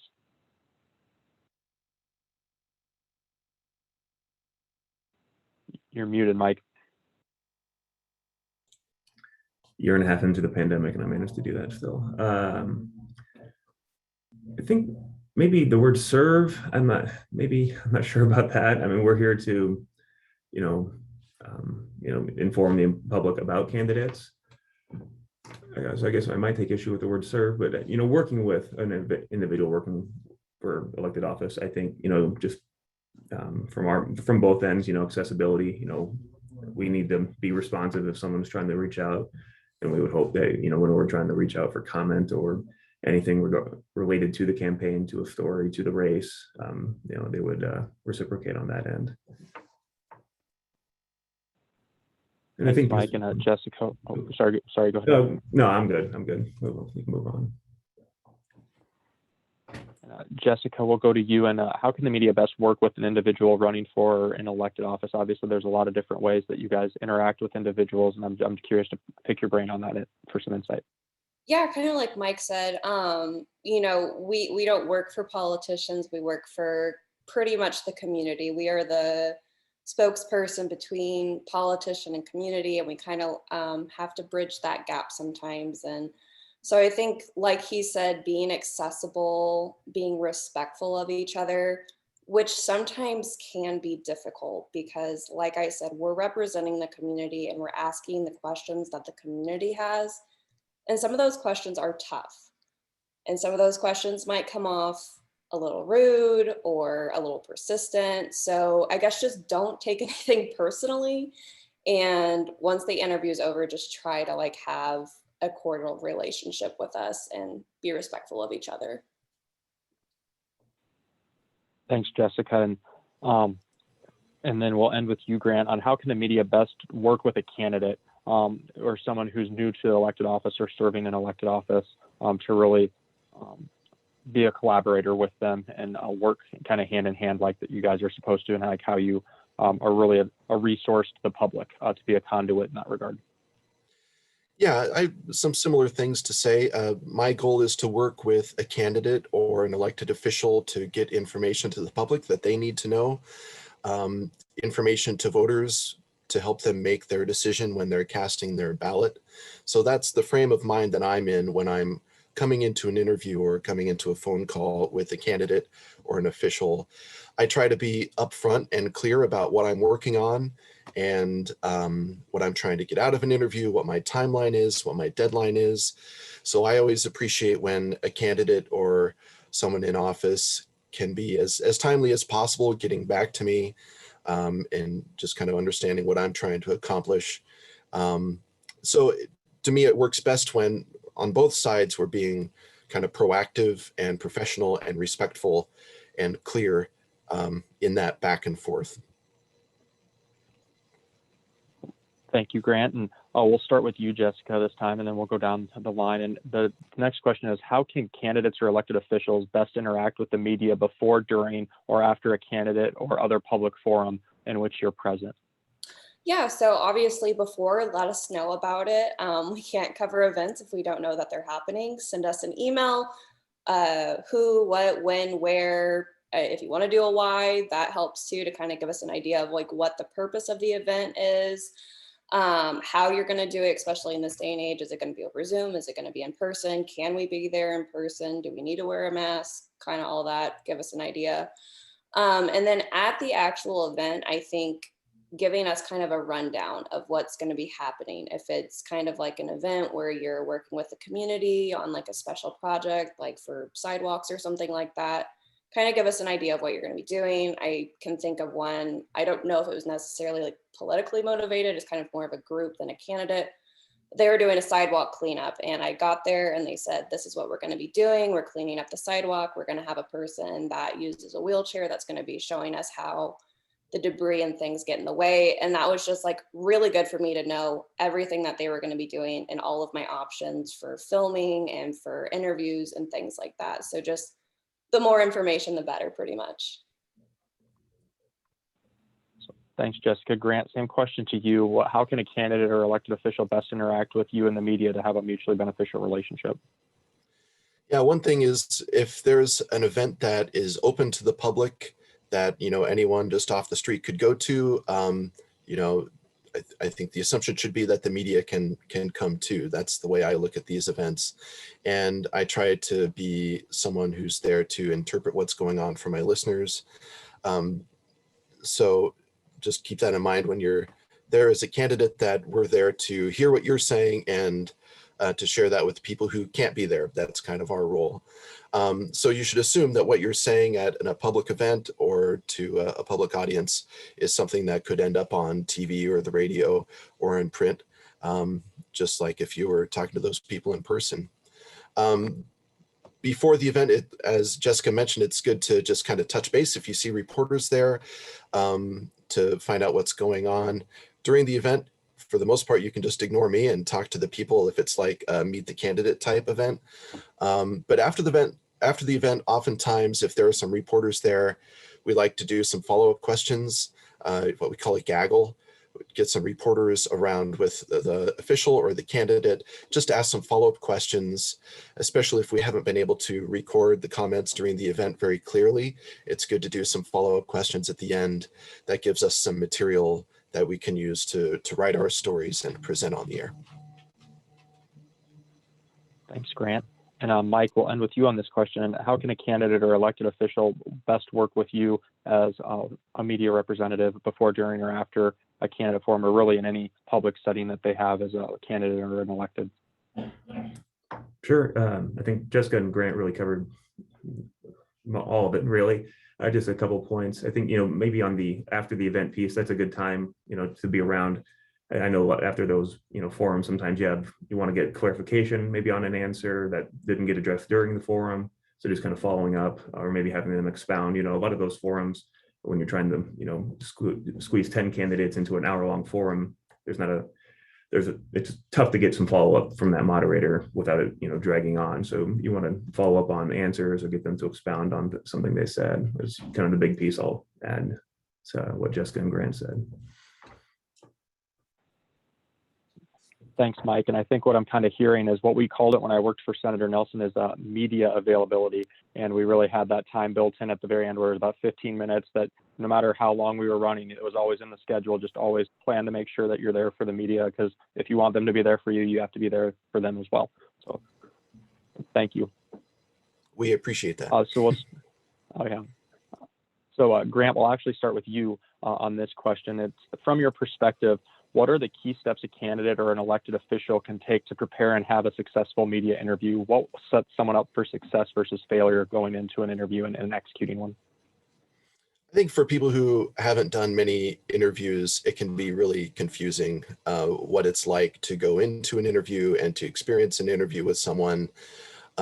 So I think it's one thing I try to do is be pretty clear upfront, explaining what I'm trying to do. And so it's good to think about, and it's fair for someone to ask questions about, is this an interview? First of all, is it for radio or TV or for print, or do you want still photos or that kind of thing?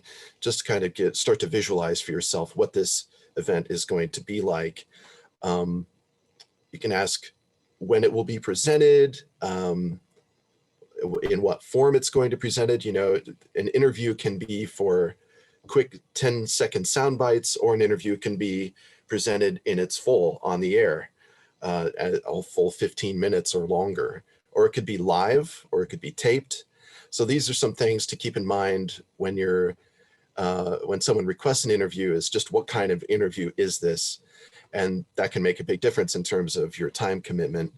A radio interview can be just 15 minutes over the phone, or it could be sitting down for an hour for a live show. So those expectations can change depending on what type of interview it is. So those are good things to ask ahead of time if the reporter hasn't provided that information. Just what am I getting myself into here?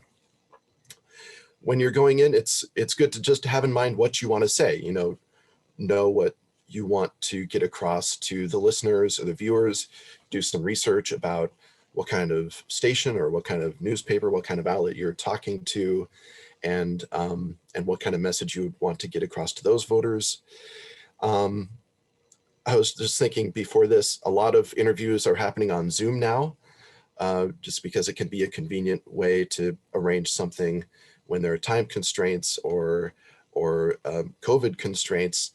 So keep in mind, if you're going to be presented and it's going to be like a recorded video interview on Zoom, Jessica would probably have a lot more to say about this, about just to kind of how you present yourself and whether the audio quality is good, whether the video quality is good.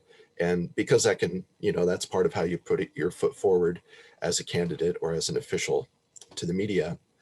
A couple things I was thinking of as things that I'd appreciate if you did not do. Don't ask for the questions ahead of time. That's not something I'm going to provide to you. I may provide some general topics that I would like to focus the interview around, but I'm not going to provide specific questions. So just keep that in mind. And just one last thing is, for an interview, a big part of it, especially for TV and radio, I think, is just the technical aspect of the interview. If I'm going to do an interview with you in person for radio, I'd like to find a relatively quiet place where we can talk without a lot of background noise. If I was going to take photos or video, it's nice to have a place with some decent lighting or a decent background to do that. And that's all part of how you're presenting yourself too. So those are good things to think about in advance, and I'll cut myself off there. Thank you, Grant. That was really good information. And Jessica, he even alluded to some things pertaining to some of the world that you work in, but same question to you. Just what are some key steps you can take as a candidate to have a successful, what sets you up for success versus failure? Yeah, so I think we've already kind of touched on it, but asking about deadlines is really important for us, just kind of being respectful of each other's times. If I reach out, I usually try to say like, hey, the latest I could do an interview would be 7 p.m. so I can turn it for the 10 p.m. show. So if you're not able to work with me on that and I'm reaching out to you for comment about something, then I'm just gonna, and you're like, I can't do it, then I'm just gonna have to say like, they couldn't be reached today, which is unfortunate. I wanna give you the opportunity to speak about things, but knowing our deadlines is really important. And then kind of like Grant said, like, please don't ask for the questions. That is like such a pet peeve of mine. I absolutely hate when people ask me that because I don't know what the questions are gonna be. I have a general idea, I have general topics of what it's gonna be. And I think sometimes people think we're going to have a list of questions, we're going to ask those questions, and that's it. We're going to ask those questions that we have already prepared maybe, and then you're going to say something and we're going to follow up on it, or we're going to take it a different way and have different conversations. And I always try to keep my interviews very conversational. I don't want you to feel like you're in the hot seat unless you've done something really bad, then maybe I do. But I don't want you to feel like you're in the hot seat. I want you to feel comfortable so you can talk to me, so we can have those conversations like you would talk to a voter if you're going to their door and just having that conversation with them. Sorry, I have a bunch of notes on this. Like you said with Zoom, make sure you like are well lit. It's not like gonna be like devastating, but like headspace, like if you have a lot of headspace up there that doesn't look good, like just kind of bring it down a little bit. Make sure your audio is really good, that I can hear you. Make sure you have a good connection and that you're not buffering, which sometimes that's on my fault if it's buffering on my side. Like I said, don't ask for questions. I think if you get into the interview and you feel like, oh, I don't know the answer to that question, or I need to do more research, it's okay to say that. It's okay to say, I don't really know about that. Let me look into it. Let me do more research. Or, you know, who would be a good person to talk to? So-and-so. They would know about that. You don't have to act like you know everything, and usually you'll end up saying the wrong thing if you pretend like you do. Take your time to think about the question. If someone asks you a question and it's kind of difficult, if it's a sensitive topic, or you want to make sure you're understanding it right, it's okay to say, can you rephrase that, or repeat the question back in a way that makes more sense to you. So like say, you're saying like vaccines are really important. Have you been vaccinated? Be like, okay, so are you asking me if I personally have been vaccinated? That's a really simple analogy there, but something like that. Like I said, keep it conversational. We're trying to, you know, talk to the voters, like give you the opportunity to talk to the voters that you can't get to their door. So don't sound like you're a robot, be conversational. And then, yeah, have concise sentences. So if I ask you a question and you give me an answer and you're like talking and I can feel like you're getting to the point and then you veer off into another direction, that's like really frustrating for me as someone that has to edit it together, because I want to have like an 8 to 15 second soundbite from you in these packages. And so I don't want to have to like splice it together, because that's not ethical to do. So if you practice your responses to questions you think are going to come up, that will help me. That way I'm not having to like, oh goodness, I don't even know how I'm going to pick a soundbite out of this interview that I did. Yeah, and then be prepared to back up your claims. If you're saying some kind of statistic, I'm going to ask you where you got it from. So you better know where it came from. And that's about it. Sorry, that's a lot, but. Thanks, Jessica. That was really good and informative. I appreciate that. And then Mike, same question to you. What are some steps a candidate or an elected official can take to successfully engage with the media? I'm going to take Jessica's advice and adjust a little here. Yeah, and she made a point that I thought that I was like, oh, hey, I'll have the one thing to add that no one else said yet, but then you took it. Is, you know, if you don't know something, it's, you know, I think that's, you know, admitting, hey, you know, let me get back to you on that, or, you know, I just don't know. If not, I think almost in society, we've kind of moved, you know, it's almost there's a thought that you just have to say something. And it's fine to be like, I don't know.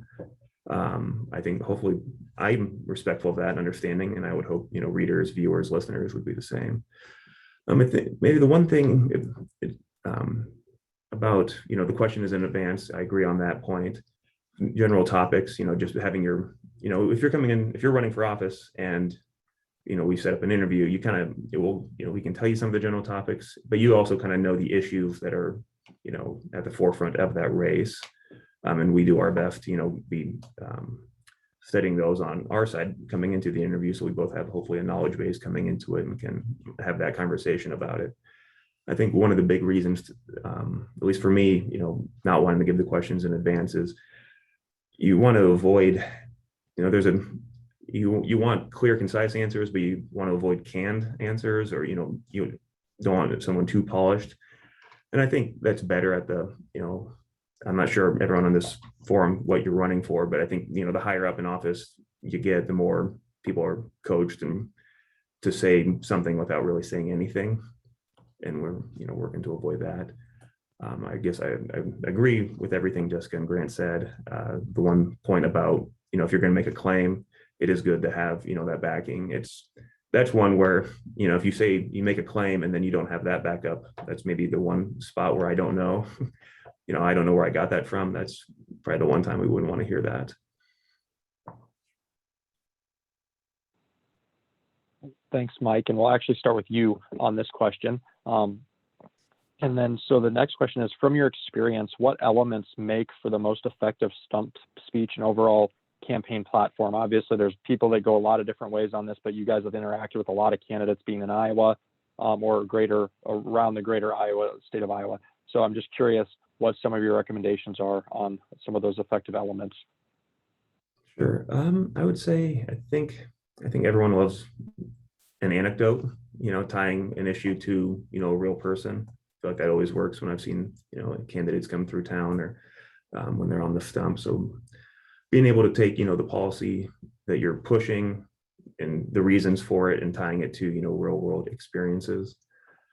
I think, I don't know, I'm kind of debating, there's a couple of parts. I mean, what I feel is something maybe, what I don't like about stump speeches sometimes work, when you're trying to play to a crowd. So I think just making arguments in good faith is a huge one. I think, respecting your audience and, telling them the truth, telling, in turn, at that same time, you were telling the media the truth, just being truthful, conversational with the crowd, and, not being afraid to, be honest is one of them. Is the thing I appreciate most. I think sometimes, there are some topics where doing the opposite of that gets the crowd going, but that doesn't make it, right. It might make it effective. So. Thanks, Mike. And we'll go to you, Grant, next on, from your experience, what elements make the most effective stump speech or overall campaign platform? I agree with Mike, is that stories help people connect with facts and policies. But oftentimes for it, so as a reporter coming in, depending on what's going to make it on the air, if it's a short, just like a newscast package, a whole story isn't necessarily going to make it in there, compared to perhaps a longer print story might have more space for that. So what makes a good stump speech may not necessarily, like with the crowd in the room, may or may not be what makes the story on that stump speech, if that makes sense. But typically in a stump speech, you'll hear people write for applause lines or just kind of that turn into the kind of sound bites that we often end up looking for in a quick story that's summarizing that speech for our audience. And that's just trying to find spots in the speech, even if it is related to the story, that really distill what you're trying to say in that 8 or 15 seconds that Jessica was saying. So I think a stump speech has enough room for you to expand on what you believe and the stories you want to tell, but try to keep in mind and listen for those compact, powerful statements that you can make. And I think those statements can be powerful for the audience, and it's likely to be something that'll perk my ears up to. Thanks, Grant. And Jessica, we'll close with you on this question about what elements make for the most effective stump speech and overall campaign platform. Well, I don't think I've been covering politics quite as long as these guys, so I haven't seen a whole lot of speeches, I'll be honest. But there are a couple of things that just as kind of a younger person, as a journalist, kind of get my attention more, and are kind of points of interest that I think people, focus on. I think in your campaign, it's great to point out the problems, but it's even better when you point out the solutions to those problems and how you're gonna go about fixing it. Don't just say, we have a problem with potholes. Say, whenever I'm going to address the pothole problem by looking into this budget or by doing X, Y, and Z.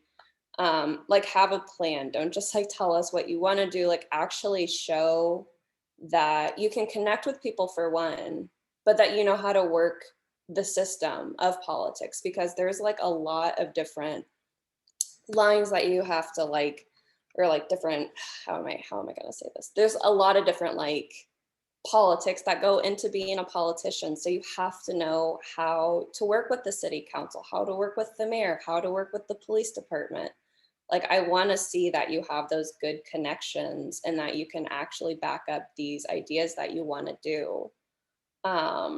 And don't overpromise in your speeches. Don't say, I'm going to do this if it's like impossible, because, hey, if you do get elected, great. But we're going to follow up and say, hey, you said you're going to have this problem fixed by, the end of the year, and it's not fixed. And it's just going to end up looking bad on you. And you might be really excited in your campaign and you might actually think it's possible, but be like realistic with what you're going to be doing.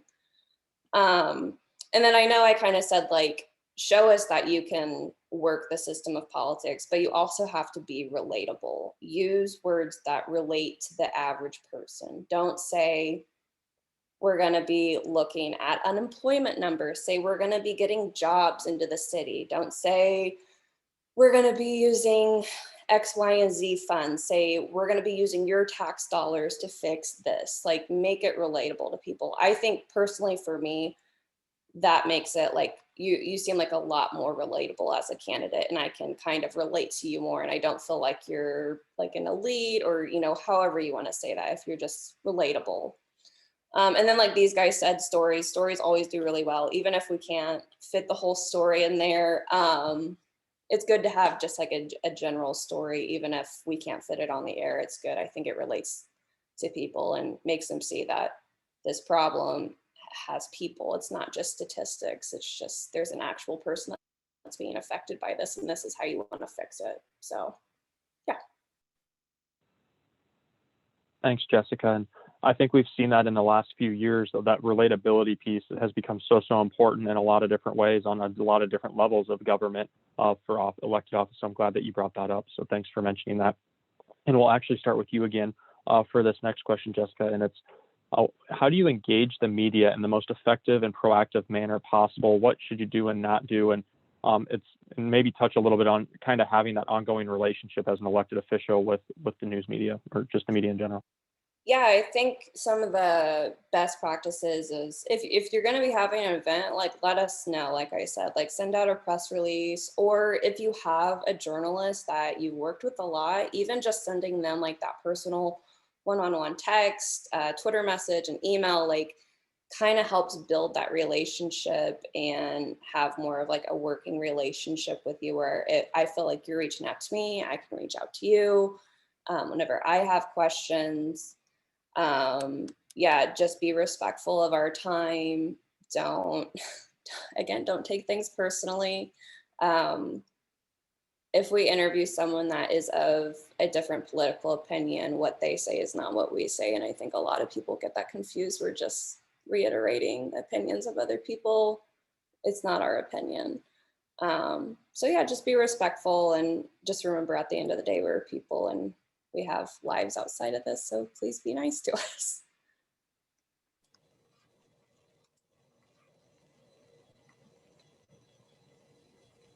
We all still do it. Grant, we'll go to you next. And same question, just what's the most effective and proactive way to engage the media as a candidate or as an elected official? And like I said, too, maybe talk about how you can develop that relationship going forward if you're in office for a long time, how you can make sure you continue to grow your relationship with those your friends in the media. Yeah, just kind of good, consistent communication, make sure it's clear. If you're not the person to directly contact to arrange an interview or to seek comment for something, make sure it's clear to journalists in your area who they should get in touch with in order to get in touch with you. And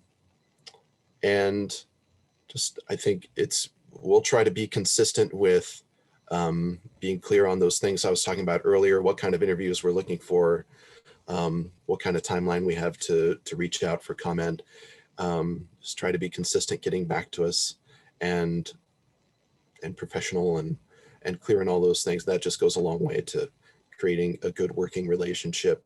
Then there were a few situations that I thought of that can come up sometimes, especially if people don't have much experience working with reporters or journalism, that can sometimes get a relationship off on the wrong foot that are good to avoid. So for instance, avoid asking to see a story before it airs, or there are maybe some select situations where that might happen, and it would be related to accuracy, the accuracy of a quote or the accuracy of a comment, but not just you're interested in seeing it to like approve it before going on the air. We don't give our sources the chance to approve stories before they go on to the air.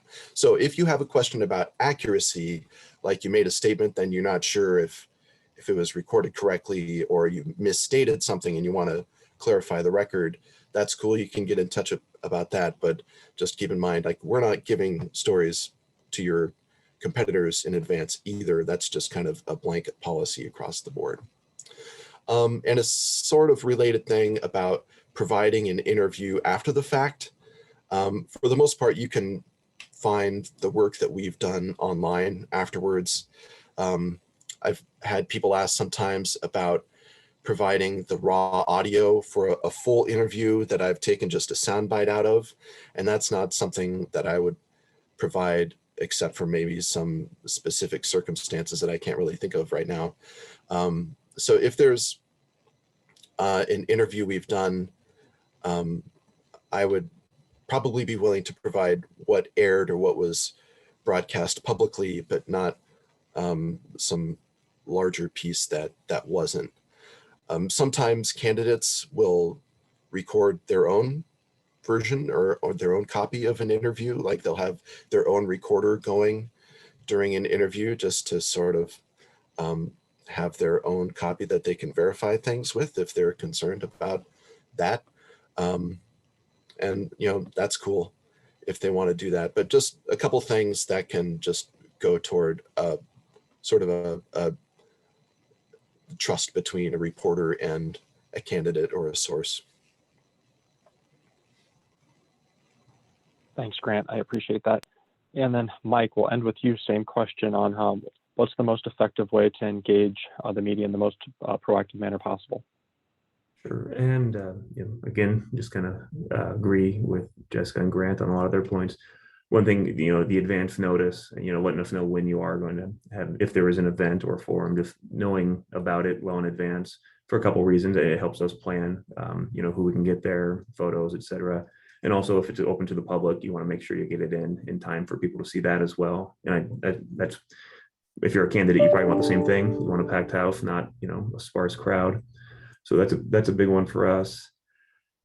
And yeah, just having that, you know, working relationship. I think, you know, I think we all do our best to be respectful from our side. You know, I think we expect the same, and just, you know, answering questions honestly, helping out where you can. If there's something you can't, you know, discuss, you know, more on the, I guess, you know, that's once you're elected, once you're in office, you know, there are some things that you might not be able to discuss, and we're going to bug you about them. And the worst thing you can say is no on those.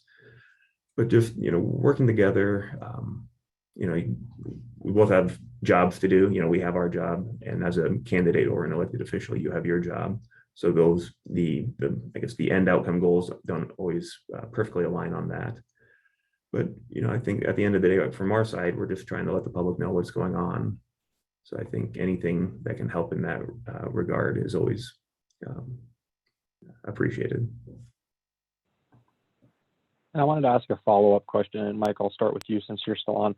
We saw kind of a turn over, like, we'll say the last 5-7 years, where, the media in a lot of circles has been portrayed in a negative light. Have you had to pivot as folks who are in the media and your respective roles at all in that time, just because some of the reactions and some of the treatment or some of the opinions of some of the people that you're working with? Pivot in terms of just how you do things, just because kind of just the way that people were viewing the media, because some of the comments and some of the feelings out there in the public. I'm just curious if you guys had to pivot at all in the last few years or change the way you do things within your respective realms because of kind of the sentiment that some in the country have developed towards the media. Sure. I don't know if I'd call it a full pivot. I mean, if I'm covering an event where there's a crowd and I'm walking up to people I don't know and asking them for an interview, I haven't seen too much in terms of a change in the number of people unwilling to speak with you. I think that could happen, regardless of political persuasion. Some people aren't going to want to talk to you, just they're shy. And then, there have been times when you ask someone if they want to, I'm thinking, I guess we're kind of on the political side. So just thinking of covering, candidates in town during the caucus season, going up to the crowd to see what they thought. And, sometimes people say no. And, our people go up to them respectfully, ask them if they're willing to speak. And if they are, great. And if they aren't, then you move on to the next person. I'm trying to think, I can't think of any in the last 5 to 7 years, anything too much animus, at least directed towards me or anyone here.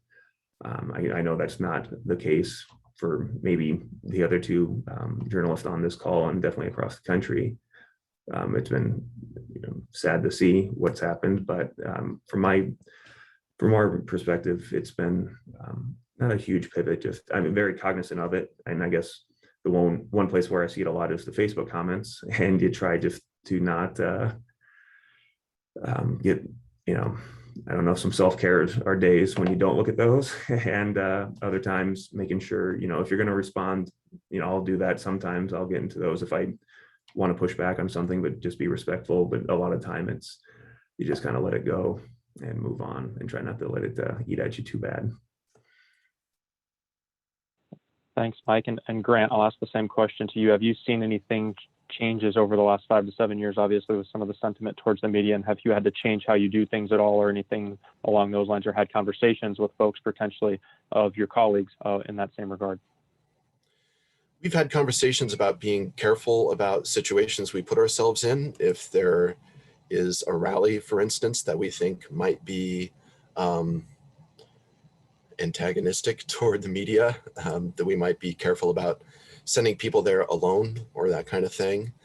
When it comes to candidates, I think there have been a few situations where we found that they may talk about the media a certain way in front of a crowd, but they actually still work pretty closely in the same way with media behind the scenes. So sometimes it can just be a lot of talk. I would caution anyone running for office to be careful about where they're getting their information and what kind of information they're sharing, whether it's in an interview or online, and just to not feed into misinformation or even really to put us in a position of having to ask them about something false that they've shared or said. Be careful about the facts that you're sharing and where you're getting that information, because part of our job is to check those facts and report the truth and facts as the best we can determine them. So if a fact may seem convenient, be sure you check it out. Thanks, Grant. And Jessica, same question to you. And I'll add in that piece. I'm glad you mentioned the word misinformation, Grant, because that's a term we hear a lot now too. So if you want to mention anything about that too, Jessica, that'd be great. Yeah, well, I'm going to be honest with you guys. I graduated with my journalism degree in 2017. So this political atmosphere is all I've ever known, and it is a very fun time to be a journalist starting off. I mean, like, I don't know if it's changed. I know, like a couple of these guys have said, we're definitely more cautious. We're more careful when we go certain places, making sure we're not going alone, especially for female journalists. That's really important because we do tend to get harassed more. So just making sure we're careful when it comes to candidates, or, I mean, it really is like even on both sides of the political spectrum. Like Grant said, we'll have these people that are kind of talking crap on the media, and then they invited us, and it's like, because they want us there. And it's a very interesting relationship to try to maintain with people, because you want to be professional and do your job, but it just feels like sometimes you're being used, and that's never a good feeling to have as a journalist. So if you continue to do that and you're not having events that are worthwhile, or we feel like you're doing the same thing over and over again, we're going to be less inclined to cover you if you're putting our journalists at risk whenever we're going there. So just keep that in mind. As far as misinformation goes, yeah, definitely make sure that you're getting your facts from the right place. Because like I said, whenever I'm doing an interview and you give me a statistic, if you tell me some off the wall website that you got that from, I'm going to call you out on that and be like, okay, what does the CDC say? What does whatever say? Like the official people that are actually a bit more trustworthy from our perspective, at least. It's just a really interesting time to be in journalism. There's a lot of misinformation and a lot of distrust. Like I said, I graduated in 17, so I feel like maybe we're a little bit more transparent, a little bit more open. I'll have conversations with people on Twitter. I don't argue on Twitter. I don't argue on Facebook. But if you ask me a sincere question that wasn't addressed in the article, I'll try to figure out an answer for you, because I want you to know, and I don't want it to seem like we're just pushing an agenda or pushing a certain perspective, because that's what a lot of people think we're doing. I'll sincerely try. I also try to have conversations with people who don't like the media if they're being nice. You know, I've had conversations where people are like, I don't trust you guys, and here's why. And I'll say, you know, like, I'm a local journalist. I work in the community. I'm part of your community. I care about the community. And I think that is really important right now. Local journalism is really important because we are, I don't know if we're more trustworthy to these people, but we're more relatable, and we can say we have more like stock in it, like we care more because we're actually here. So yeah, I don't know, like I said, I graduated in 17, so it's just a really weird time to be in the news media, and I've never known anything different. So well, thanks, Jessica. That was insightful, and I think that was good advice for people too, and very timely, especially based on your perspective and when you started to now. And I'm guessing you think those 4 years have gone by pretty fast. And so Grant, we'll start with you on the final question we have, and then we'll open it up for others who may have questions or comments. Any key lessons learned in your professional tenure in journalism that would be helpful for candidates or elected officials who may be considering running for office to keep in mind, just as far as either public image, their media relations, anything along those lines? Yeah, I'll try to be quick. I mean, some lessons for me from covering campaigns is to try to work ahead as much as possible, give as much advance notice when I would like to arrange an interview, as much advance notice as I can provide, to give candidates plenty of time to consider their schedule. And, you know, so hopefully the lesson for candidates is that we try to work ahead as journalists, but our business is often just deadline driven, and that doesn't always provide us as much time as we would like to get things arranged or to get things onto the air. So please bear with us. And just one story about working with the media that came to mind from our shop is we were covering a statewide race, and we were going to air long interviews with all of the candidates. And the reporter who was working on it got interviews with 3 or 4 of the challengers, but not the incumbent. And over the course of the month, they tried to get that interview set up. And it got toward the deadline, and they had to tell him, listen, we've got these other interviews, but we haven't gotten you. Can we please get something arranged? Otherwise, we'll probably need to say on the air that we tried to reach you, but weren't able to get something set up. So they got something set up, but it ended up being an interview just on a cell phone, in the car, in between towns while they were on the road. And the audio quality just wasn't very good, but we aired it anyway because that's what we were able to get. And afterwards, they called and complained about the lousy quality of the audio, especially compared to the other candidates. And, you know, there wasn't a lot we could say. We tried to arrange it earlier. So that's, if we have the time and we reach out to you, please respond so that we can treat the different candidates with as much fairness as possible. That's one thing that we try to do when we're putting together stories with a lot of different candidates in a race.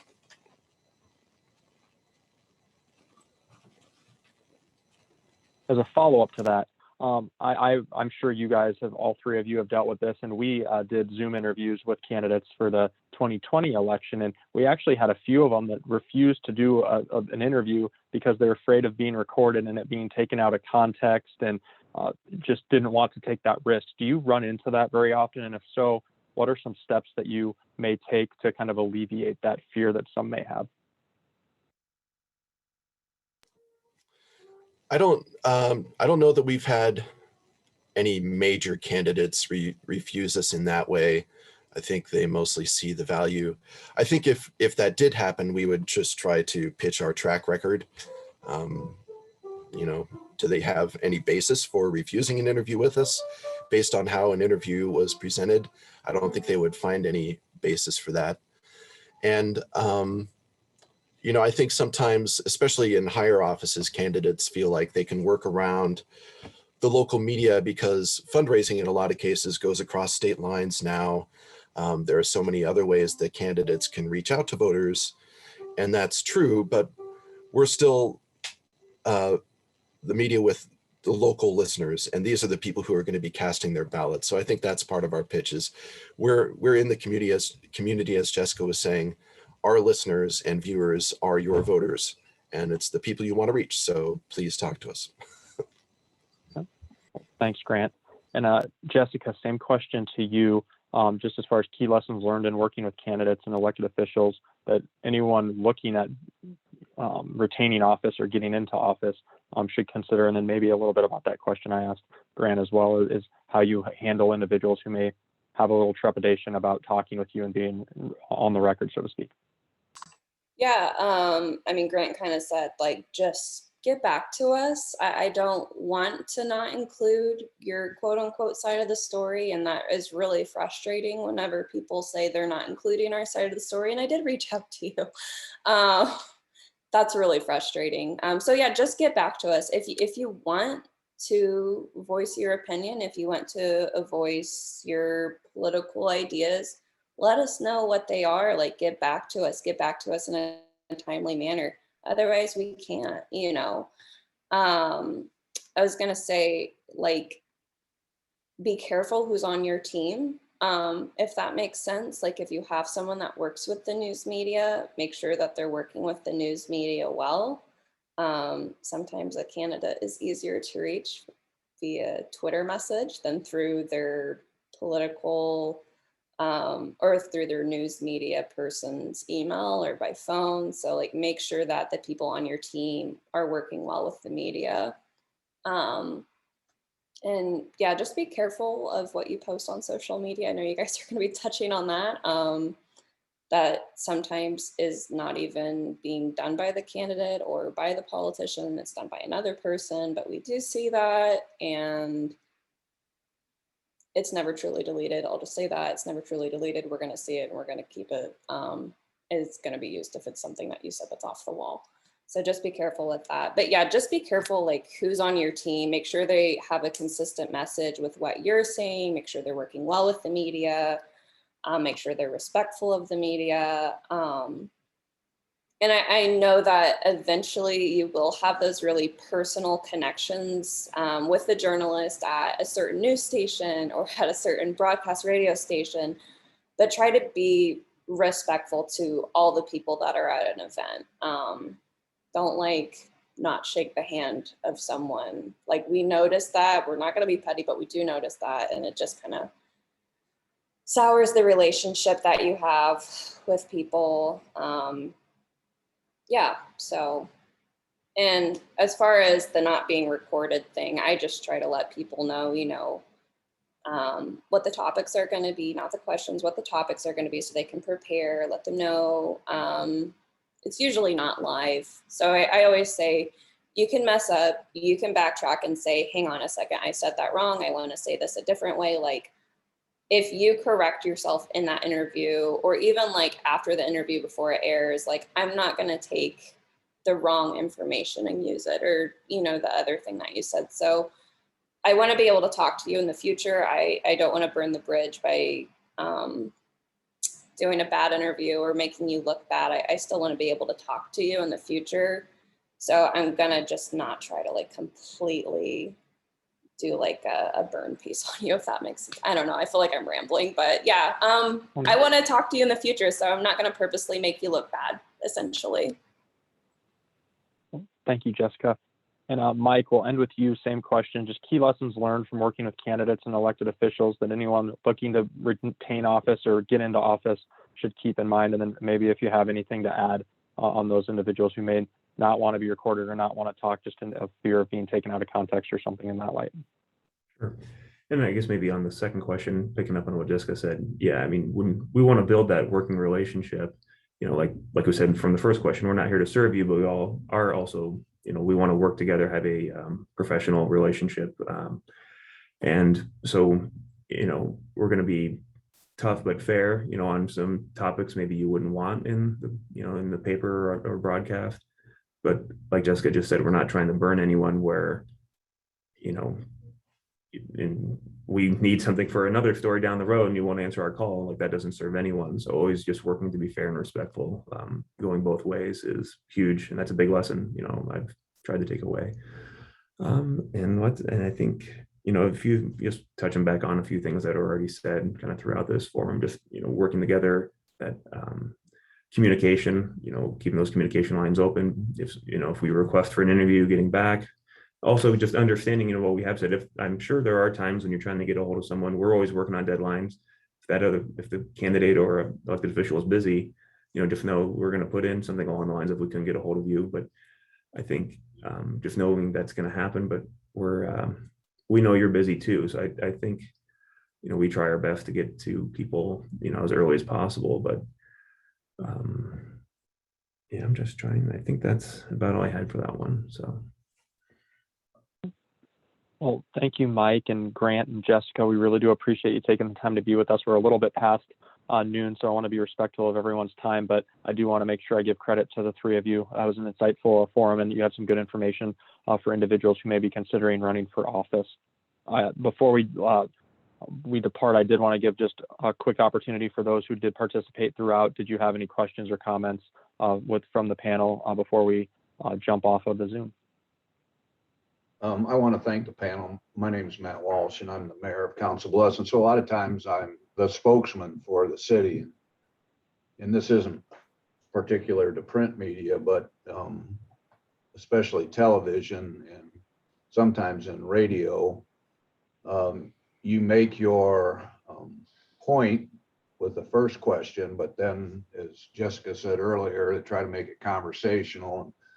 And a lot of times you get a less seasoned reporter, and in that conversation, they pull a quote that isn't detrimental, but it doesn't make the point that I wanted to make. And so is there appropriate protocol to cut the conversation short, or you just take that risk of their soundbite they choose is not the soundbite that you wanted to give? It's happened more than once, and you go, wow, either I really sounded stupid, or wow, that wasn't the point of the interview. And the soundbite was given in the first 30 seconds, but the conversation ended up being 3 to 5 minutes, and something else was put on TV. And so I've never figured out how to appropriately handle that situation. So I would just say, I don't really know the best way to like handle that situation, but I will just tell you from our perspective, we can tell when you're feeding us a line. Like if I ask you a question and you give a really prepared statement, it just sounds robotic and it doesn't sound natural. So that's why sometimes we'll kind of get a little bit more conversational. I'll try to get you a bit more comfortable, and then I'll kind of get back into the topic. But yeah, I don't really know. I guess you could always reach out to us and kind of share your grievances and try to be respectful about it. But yeah, we can tell when you're feeding us a line and it just sounds like a political, like just something you would see on like a mailer that someone sends out. We don't want to use that. We want to like actually have a real person that's connecting. Yeah, and not necessarily am I feeding the line. It's just that I'm attributing it a lot of times to the reporter just missed the point, I guess, but I don't know. If you can Nobody's tell, ever been able to give me a good answer about how to deal with that. if you can tell during the interview that it's wandering off the sort of the reason the interview was arranged at first, I guess I'd be respectful of the other questions the reporter is asking you, but I think it would be fair if after answering that question, you circled back around and said, but the main point here is, and then to restate your point, just to reiterate it. Okay, thanks.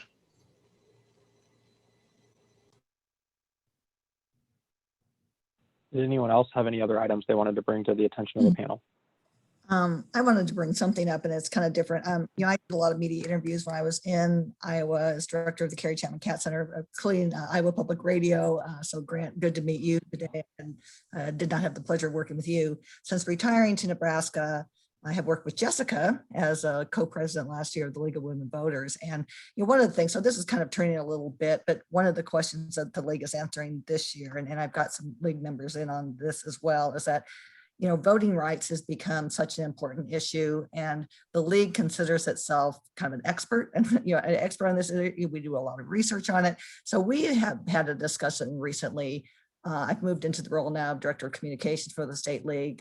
Tony Monette's still on. She's the new co-president. The past co-president, Linda's on. So one of the things we've talked about, and Jessica's been good about reaching out to the League, but getting a good idea from the rest of you is that how would an organization, not a candidate, an organization like the League of Women Voters, both in Nebraska and then Iowa has a very active league, how could they position themselves best with print, radio, and television media to be that resource when you're doing stories on voting rights, that you reach out to the leadership of the league, either in Nebraska or Iowa?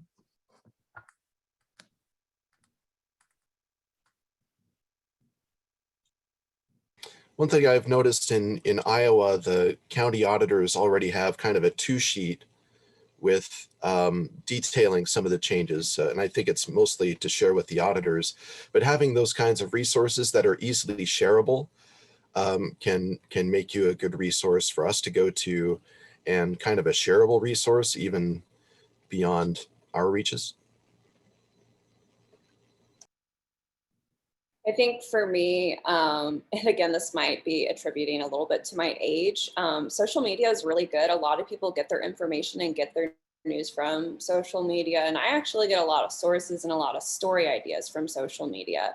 So if there's an upcoming election and like the League of Women Voters will say like, hey, look, we have this informational thing where you guys can look. And that pops up on my timeline, or I follow a lot of politicians who are like working with the league to share that information. Like I'm going to see it and then I'm going to say, oh, okay, they're a resource. Civic Nebraska is another one that I like found through social media that has been really great to work with about voting rights and voting information. So I know I sound like a young person, but social media is a really good tool and I think more people should be using it.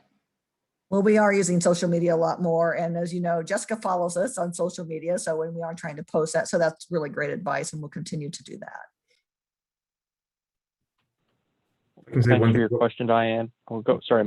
Oh, yeah, I guess on the Iowa side, I guess I'm glad you mentioned something. Sometimes just knowing someone's out there, you know, just a note, you know, through social, through email, you know, I think my phone number is posted on the site. Any sort of, hey, we're out here if you ever need us.